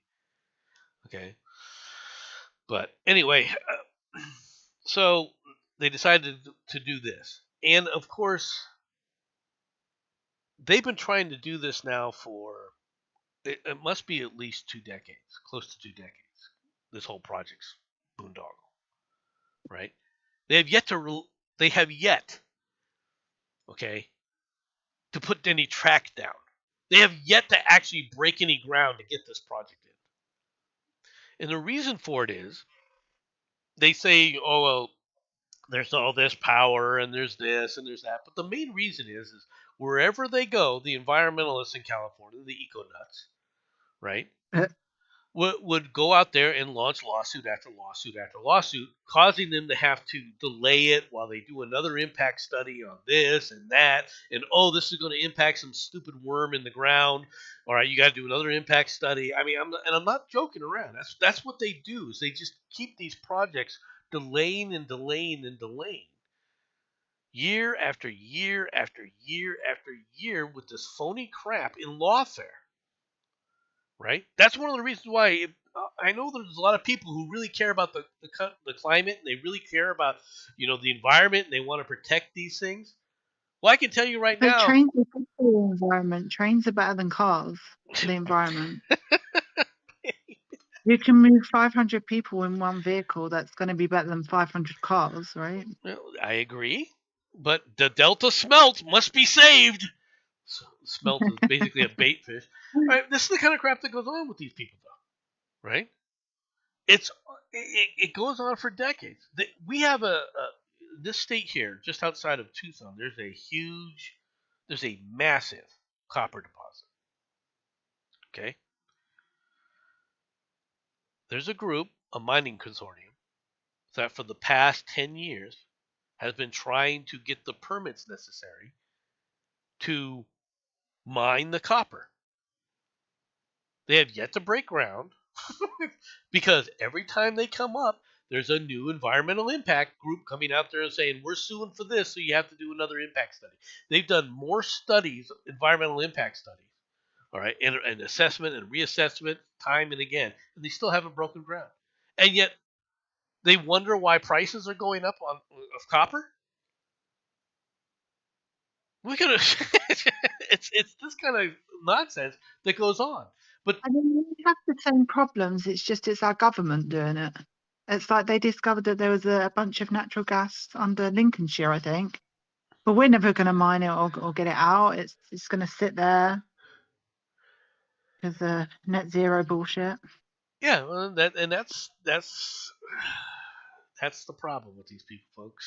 That's the problem. You call it smelter. Stupid. Everything just seems so stupid. And I'm sure this next story will warm your heart. That's a Politico thing there. It wasn't Politico funded by USAID. Coffee is harmful to humans, the European Union has said in its regulation banning the use of caffeine as a pesticide. Just for the pesticide, so we're still allowed to drink it, right? The report said the substance, a central component of coffee, could cause adverse effects on the heart, hydration, and body temperature, as well as triggering anxiety and sleep problems.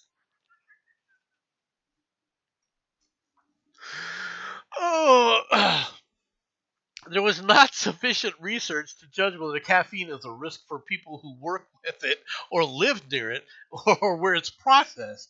All right, the report was produced to reinforce the decision to ban caffeine from being used to kill snails and slugs around cabbage and potato patches.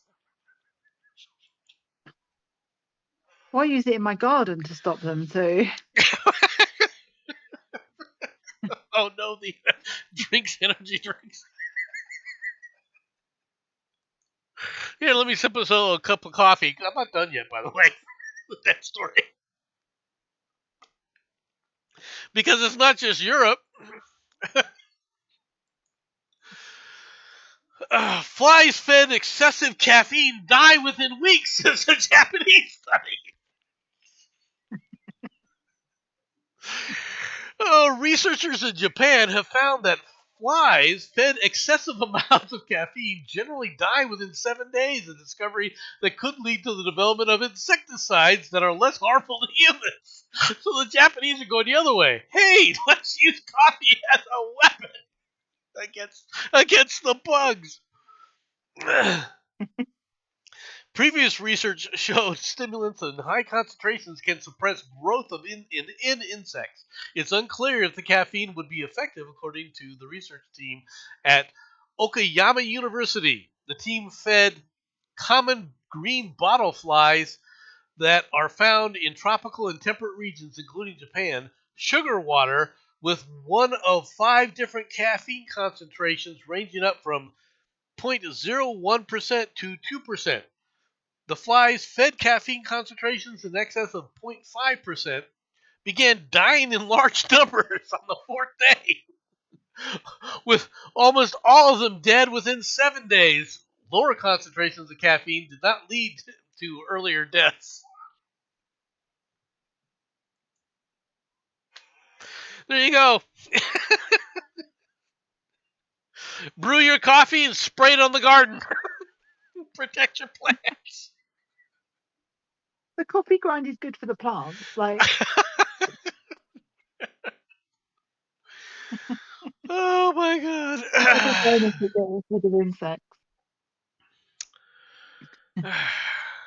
Time to talk about the snow Mexicans.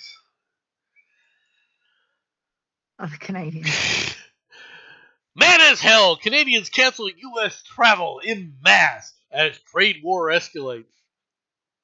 Yeah. The next front in Canada's trade war against the U.S. is being waged in airports, gas stations, and gift shops as Canadians cancel their American vacations en masse, the Post has learned. Oh no. I don't believe that. I'm like, oh, the horror.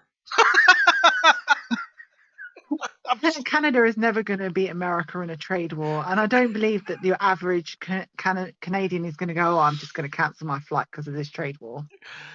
Both air and land travel have been impacted as U.S. northern neighbors protest the impact of tariffs on their country's economy. An offense that could cost the American economy $2.1 billion. Well, gee, we just picked up $2.2 billion after we canceled Abrams' little slush fund. I think we're good. I think we're okay with this. That's a good deal. That's a good deal. Carlo Tarini from Montreal traded his family's April vacation to New York City for the Bahamas instead. We're mad as hell. We're not going to take it anymore. Okay, so you're not going to go to New York. You're going to go to the Bahamas instead. My first question is, why did you want to go to New York? Okay. Seeing the Eiffel, seeing the Statue of Liberty, and seeing the Empire State Building, okay, of which there's other high rises. Seeing the UN building, if you wanted to go see the new World Trade Center. Okay, what else are you going to see in New York?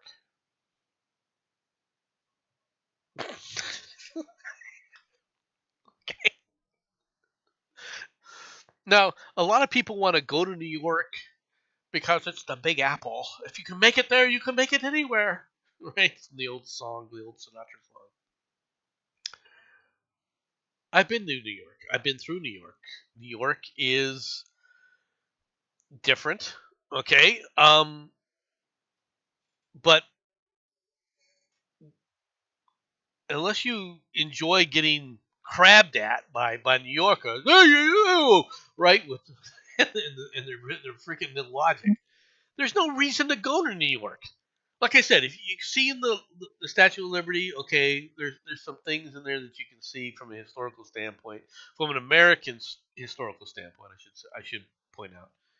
But from a worldwide standpoint, I've never understood why anyone thought that New York was a great place to go see. Okay, now we have a lot of things from America that I can see people want to see. There's Americans that would love to go to New York just to see Yankee Stadium. Right, where the Yankees play because it's a big sports team. The New York Jets and some of this other stuff, right? And from a historical perspective, there's things to see there as an American. But for a Canadian, why would you want to go to New York? Broadway? Well, I'm going to go to a Broadway show. Do you realize how much a Broadway show is going to cost you? Hell, do you know how much a freaking single hotel room is going to cost you? Right? You know, every so often I have to fly to New York for work. In a hotel, if I can find a hotel for less than $250 a night,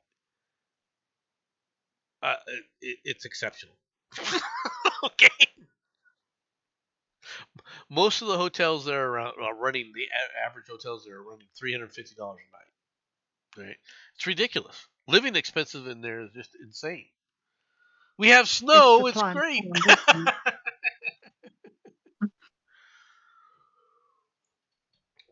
Statue of Liberty, Ellis Island, that kind of stuff.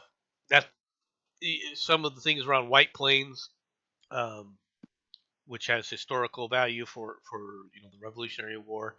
From an American standpoint, I can understand it. But from Canadians, you're better off going to the Bahamas, dude. You're gonna have a much nicer trip.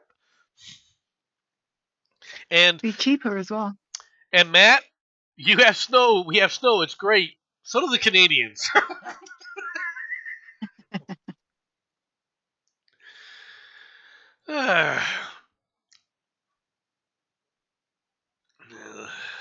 L.A. mayor sacks the fire chief, blaming her for mishandling wildfires.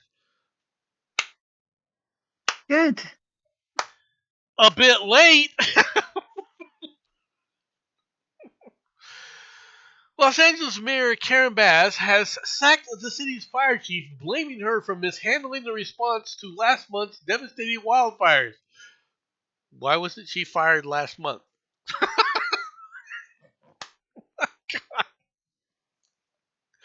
We know that. Probably, She says. sorry, probably employment tribunal or something. Right? Bass said Kristen Cowley had failed to warn her about an imminent fire risk. You have fires every year, Karen. There are way too many women on that stage. Well, that's because Karen Bass hired her for. They wanted to make an all-women, basically little crew there. We know that 1,000 firefighters that could have been on duty during the morning the fires broke out were instead sent home on Chief Crowley's watch. The mayor said. Bass appointed Ronnie Villeneuve, right, an LAFD veteran, as interim fire chief. The wildfires claimed 26 lives, destroyed thousands of homes, and displaced over 150,000 residents. The city charter allows the mayor to fire department heads, including the chief, without the city council's approval. However, Crowley has 10 days to appeal and would need a two-thirds council vote to overturn Bass's decision. Look, the reality is it. This woman was put in place because she was going to quote unquote realign the fire department's DEI initiatives, and she did. Okay, and they were bragging about it. All right, and Karen Bass was bragging about her and the DEI stuff until, of course, people are watching their houses burn to the ground.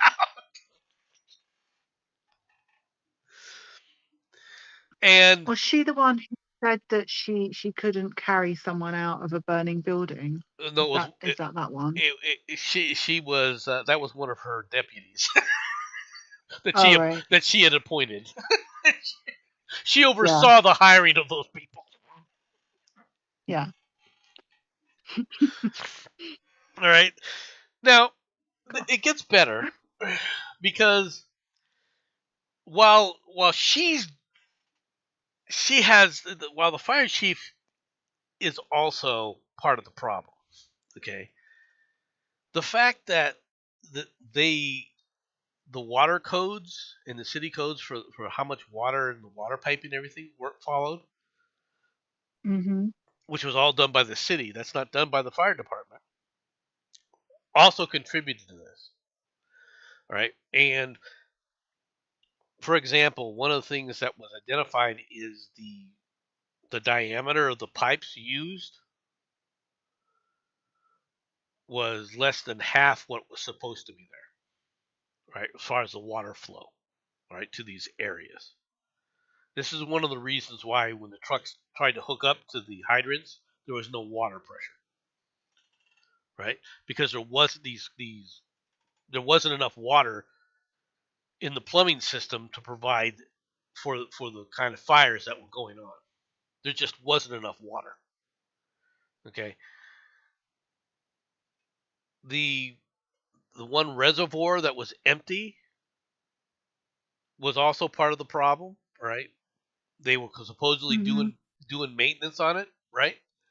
The problem was is they'd been Yeah. doing maintenance on the damn thing for 2 friggin' years. It wasn't just that maintenance just started, right? It's like everything else. As soon as you're trying to do something, in come all the things, and then we got to get the government to do this, and we got to check in on this, and we got to check in on that. We got to do all these different quote unquote checks that turn these things And in. they're also not allowed to collect rainwater, are they? That's another issue.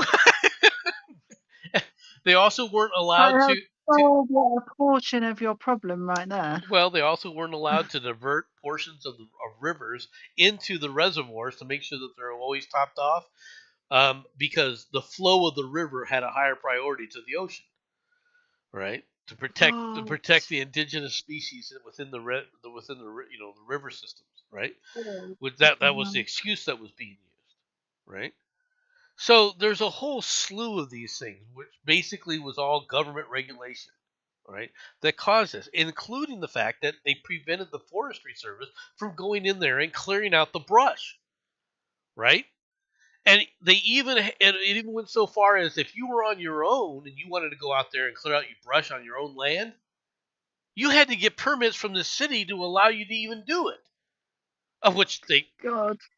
okay, so when the wildfires started, right? And it's not like these wildfires don't happen every freaking year, right? Like here in Mhm. Arizona, every year here in Arizona, we have wildfires every year. Yeah. Will always happen. We live in a desert. It's going to happen, okay? And they know about that kind of stuff too. Yet they did all this. And now that these houses are burned down and people go, oh, I got to rebuild my house, I got to rebuild my home, I got, the insurance company paid me. I was one of the lucky ones. The insurance company didn't leave me to standing. I had to go to fire insurance. I got the money to pay for a new house. They can't even rebuild their houses right now. Why? Because, well, we're trying to make sure that the houses are built in a sustainable, environmentally friendly way. Literally. So the permit process to fix these houses and to go in there and clean up their mess. And Trump warned all the people and said, you're going too slow. Just let the people build this stuff back. Still taking, wow, we got to do this, and so they're not being rebuilt.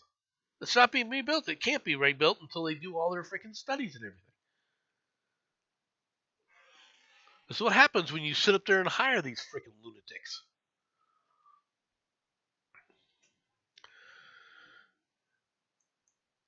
We were just talking about New York. Half of New York City's deputy mayors dramatically resigned in the wake of Eric Adams' controversial reprieve from the Trump DOJ. Half of the New York City's deputy mayors dramatically resigned Monday in a major blow to Eric Adams' administration. A top rival threatened mass exodus could lead to his ouster. The resignations of Adams' four senior aides, led by First Deputy Mayor Maria Torres Springer, thrust the city hall even deeper into uncharted territory as the mayor faces mounting questions about whether he can govern the city after his controversial reprieve from his historic corruption case by President Trump's Justice Department.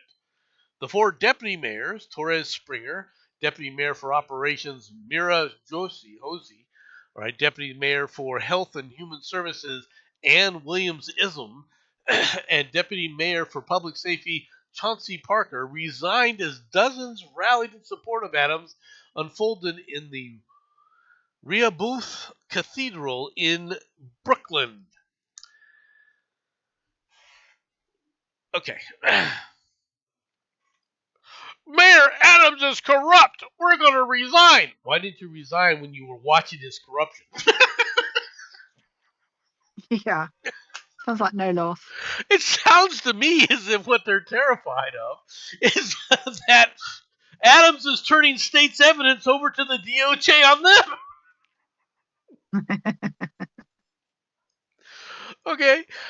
It's just like, what the heck are you resigning for? What's your reasoning for resigning? Well, we no longer trust him. Why'd you trust him in the first place? Now, don't get me wrong. I think that Eric Adams is corrupt. Okay. I do believe, however, that the Justice Department was only charging him because he made his comment about immigration, and that's what these people are trying to prevent: is Mayor Adams going in there and going, "The illegals got to go."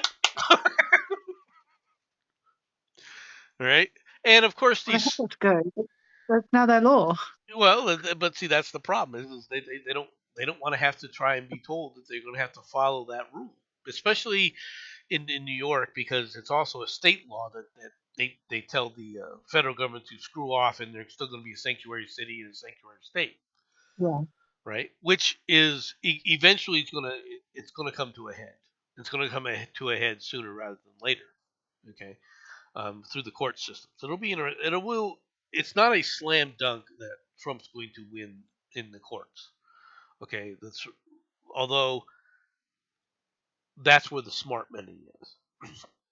And the reason for it comes down to basically the same thing. Look, we're not telling you what you have to do with your things, but if we issue a detain order because you've arrested an illegal alien on a crime,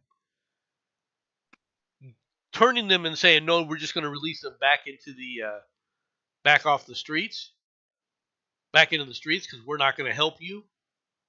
All right, or we're going to try to hide these guys when they have to go to court. Something else that they've been doing. That's not going to fly. It's not going to fly, and these people they're going to do it. And New York will be the first focus for it. Now, how successful they'll be will depend on California. If you've noticed, they've done it in New York, they've done it in Chicago, they've done it in several other American cities on the East Coast and in the Midwest, but they haven't started yet with these mass deportations in California yet. Well, they've deported a few people, but the mass deportations are going to take place in California more than anything else. Okay. Meanwhile, in a state in America, a new U.S. law, it's not a law yet, it's a proposal, all right, could see men fined £8,000 for ejaculating without the intent to conceive. I saw this. What? A groundbreaking law has been proposed that would make it a crime for men to ejaculate unless they intend to conceive a child as part of a new move to regulate men's reproductive rights. The pioneering bill put forward in Ohio would make it a serious crime for men to ejaculate unless they plan to father a child. The proposed law, introduced by Democrat House Representative Anita Swamy, all right, aims to regulate male reproductive rights in the same manner as women's. Abortion remains a highly contentious issue in the United States, particularly since the Supreme Court overturned Roe v. Wade, right, allowing each state to set its own abortion laws. You don't get pregnant on your own, Nami pointed out, adding, if you're going to penalize someone for an unwanted pregnancy, why not penalize the person who is also responsible for the pregnancy? Because the woman isn't responsible for the pregnancy? Don't you already punish him enough when you sit there and say, hey, you're going to have to pay that child care for the rest of your life? Right? Well, until I shouldn't say the rest of his life, but until he's 18, right? Isn't that the rule? Isn't that how you're supposed to solve that problem, by holding them accountable? Yeah. The bill, dubbed the Conception Begins at Erection Act, would make it a crime for any man in the state to discharge semen without the intent to fertilize. Okay. Okay. I know a lot of teenage boys are like, "Oh my god, I can't beat off Well, I would anymore." assume this is start at 21, right? Because otherwise you're penalising every adolescent there. better, better, And better, also better then start, you've got better start throwing out the Playboys. There's stuff use. No use keeping one on their mattress now. It's more of a serious issue.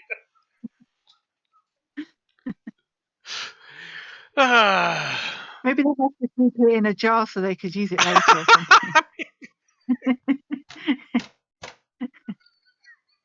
This is for my wife when I get one. Hey, Mom, store this for me. What is this, milk? No?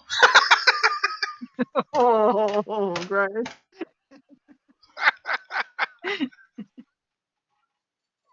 You're the one who brought it up. Sorry. You're the one who was giving with options. Oh, goodness. Anyway. Ketamine-fueled psychedelic slumber parties that get tech executives back on track. Can stuffed animals, rose petals, and injections of Elon Musk-approved dissociative drug help Silicon Valley leaders out of a rut? These women say yes! As long as it's not in Ohio!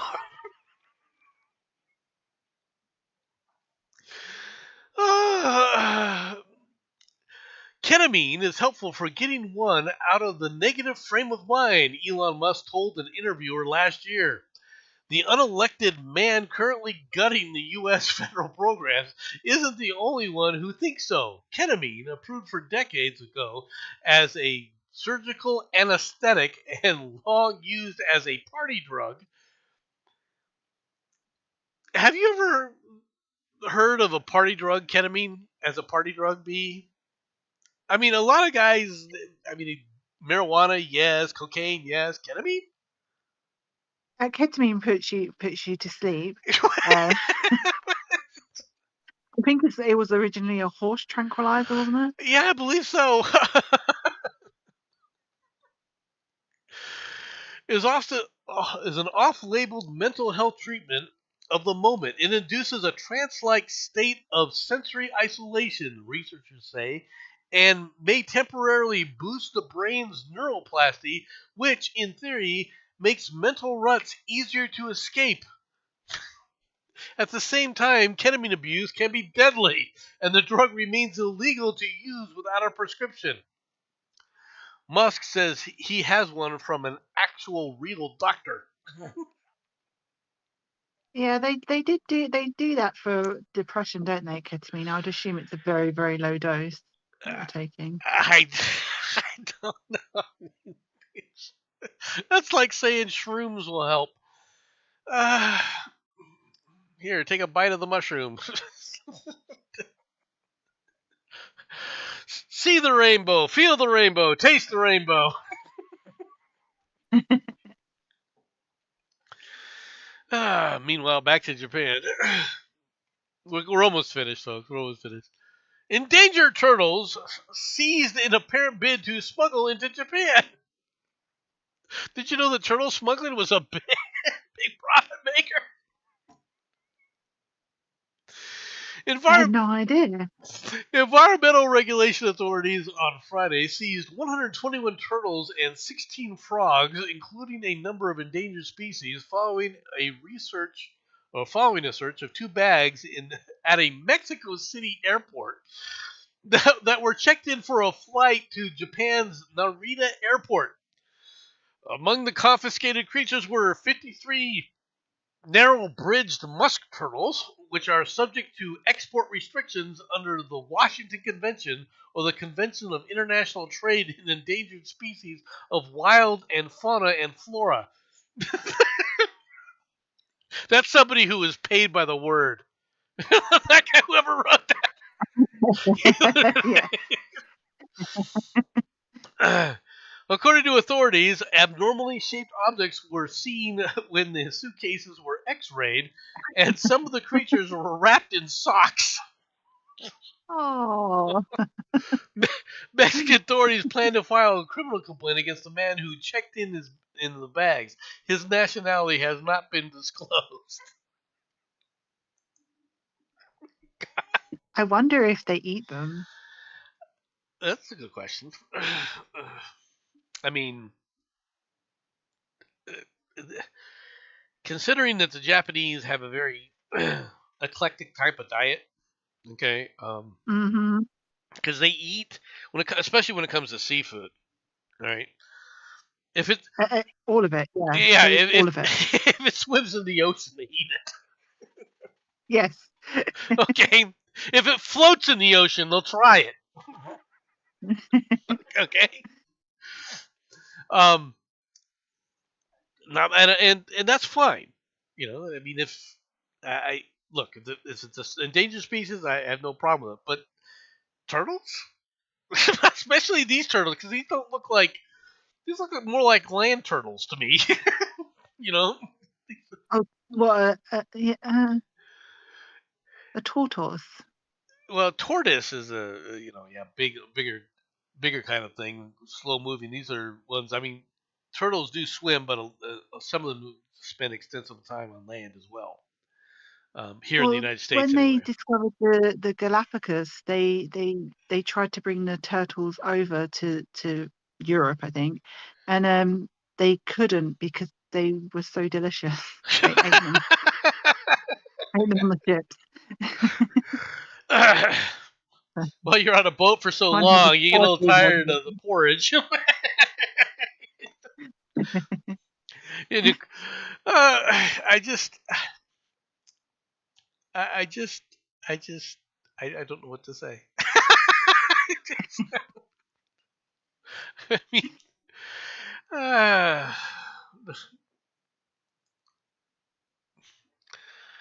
Focus. Okay, since I'm doing this here. Focus. TV host sex scandal exposes the dark underbelly of Japanese media. Oh, good God! This has nothing to do with the turtles, does it? I hope not. Oh no! A sex scandal involving a famous Japanese TV host, Mashiro Naki, and Fuji Television Incorporated, or Network Incorporated, has exposed systematic governance and abuse issues among Japanese broadcasters, causing the public disenchantment with the media industry that will likely be difficult to overcome. The fallout from the scandal surrounding Nakita, who rose to fame as a member of the now defunct pop group SMAP, has already led to over 70 Japanese companies pulling ads from Fuji TV, as well as the resignation of two of the broadcaster's top executives. Nikai, or Niki, again, I'm not trying to butcher your name, right, earlier this month also announced his retirement from show business. Other Japanese broadcasters are now grappling with the escalating crisis as allegations of inappropriate conduct and governance failures rock the industry. I mean, I hate to say this, but this almost sounds like, they were sleeping around. Their celebrities were sleeping around. This is a sex scandal. Is it like a casting couch thing? I don't know. I'm not sure. Okay, the controversy stems from a report made by a weekly magazine in December, which alleged that a meal for a group of people arranged by a Fuji TV employee in 2023 ended up with only Naki and his unnamed female victim president, leading to non-consensual sexual activities and a $90 million yen out-of-court settlement.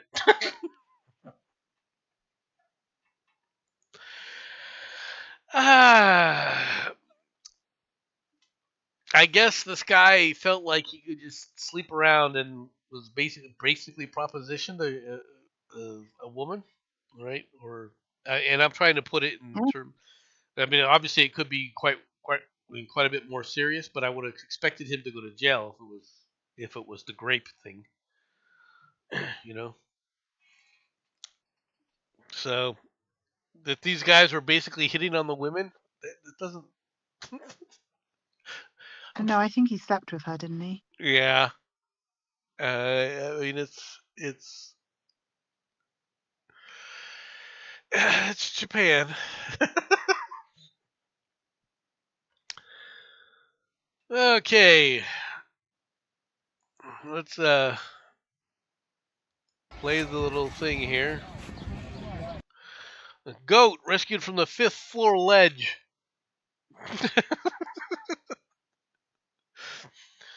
Oh, look at that! It's out there on the. Firefighters in Madrid came to the rescue of a goat that somehow ended up stranded on the ledge of a fifth floor in an apartment building.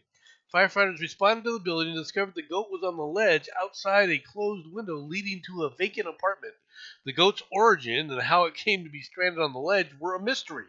Firefighters used to use treats including carrots and lettuce to lure the goat to a nearby balcony where they were able to get control of the animal. I think it probably belonged to a asylum seeker. I mean, but it's a good question. I mean, it's on the air conditioner of a ledge of a vacant apartment building. How did it get there? That apartment built in looks suspiciously like social housing. Now, if you're in an apartment building and you're living on the fifth floor, are you going to try to bring in a goat? I'm just curious. I mean, I can see it. I mean, this is me you're talking to. I do love an animal, so I probably would try and bring it in. That's only because I want it as a pet. I mean, it's fairly small and it looks pretty comfortable, like it's on walking on the edge of that thing, right? Yeah. So I'm wondering if it's just if somebody brought it in from one of these other things and it just started walking along the ledges and said, hey, I'm a goat. We got mountain goats. They do all sorts of things. I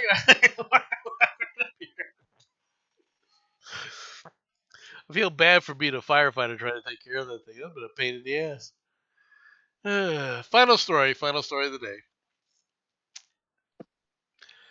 A remarkably rotund Chicago beaver becomes an online celebrity. A Chicago nonprofit, probably getting $2 billion from the climate group, is asking social media users, see, this is how you get get your piece of that $2 billion there, B, is asking social media users to help name a remarkably rotund beaver caught on camera in the city. Urban Rivers, a nonprofit group dedicated to restoring Chicago's waterways, I told you, and protecting native wildlife, shared a video to Reddit showing a huge beaver caught on camera in the city. She lives, eats, and knocks down trees in the Pilsen, Bridgeport, and McKinley Park. So she's really at the intersection of the south, southwest, and west sides of the city. She's gotten especially large the last few weeks, probably due to a pregnancy, but she's been remarkably rotund for longer than a beaver pregnancy lasts.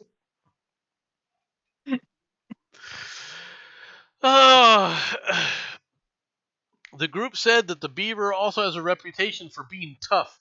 The spots she hangs out with are absolutely filled with coyotes. We can't figure out how she hasn't been eaten. Because it can dive under the water and swim? Yeah. Coyotes are they're scavengers, I mean, and they do hunt pets and stuff. But when you think about it, if the coyote has a choice between, Fluffy or this beaver, which one do you think it's going to chew on? Do you think it's going to chew on the house cat, or do you think it's going to chew on the freaking beaver? Just pointing it out. I don't know much about coyotes. Are they like a fox? Are they bigger than a fox? Not really. No, they're about. Because foxes over here won't go for a cat. Uh, too, unless it's like a kitten, but it wouldn't go for a normal cat. no, coyotes are about the size of of a German Shepherd. All right. Oh right, okay, that's a lot bigger than a fox. Um, Yeah, I think I'd go for the cat rather than well, the some of the beaver. foxes in America can get pretty large. That's why I said. That's why I wanted to give you a size description. Mm. And you know, the thing about coyotes is they're very rangy, right? They're not thick muscled at all. Okay, they're built for speed. They're built for without carrying a lot of weight on them, kind of an animal, right? So they're kind of like a skinny freaking think of a skinny freaking or even mangy German Shepherd, right? Very thin, like it's been starved, right? That's what a coyote will look like. Now they are vicious. They can be extraordinarily vicious, and they will hunt. Although generally they're scavengers. Okay, but Yeah, they can take down prey. They're they have a wide range. You'll see there's coyotes here in Arizona, even here in the city of Tucson. All right, and they go from all the way over here through California. All right, all the way to the north. You'll even see them in Montana and things like that. So they've got a very wide range. All right, where they can travel. Obviously, Chicago. All right, where they talk about them. They anywhere there's a large sections of land, you'll find sooner or later you'll see a coyote. Right? They are they are an animal that basically are not as hunted as they used to be. Right? I know in Nebraska when I was growing up on the farm, there's there's such a pest that you got to shoot them. You've got to shoot these things when on mm. sight, right? Just to save because they will attack just like foxes. They will attack chickens. They will attack the wildlife that you have around there. They will attack a calf. Now they may not attack Mm. the full blown cow, but they will attack a calf, right? So if you're lambing Yeah, or calving or anything like that, they'll take them out. Small pigs, they'll go after. All right, obviously cats, dogs, small dogs, right, like chihuahuas and things like that, often become prey food for them, right? Especially in the cities, right? One of the problems that they have, like here in Tucson, is if your small dog, like like a terrier, gets out and you go in and look for it, if you don't find it, and the neighbors don't find it in the first couple days, you can go down to the humane society to see if they've captured it. But most likely, a coyote has killed it and taken it off with it. It happens a lot out here. A lot of people's small pets get snacked on. So anyway, that's everything that I got for the day. Hope that everybody had a good time. All right, thank you, B, for coming out there and enjoying the talk with me.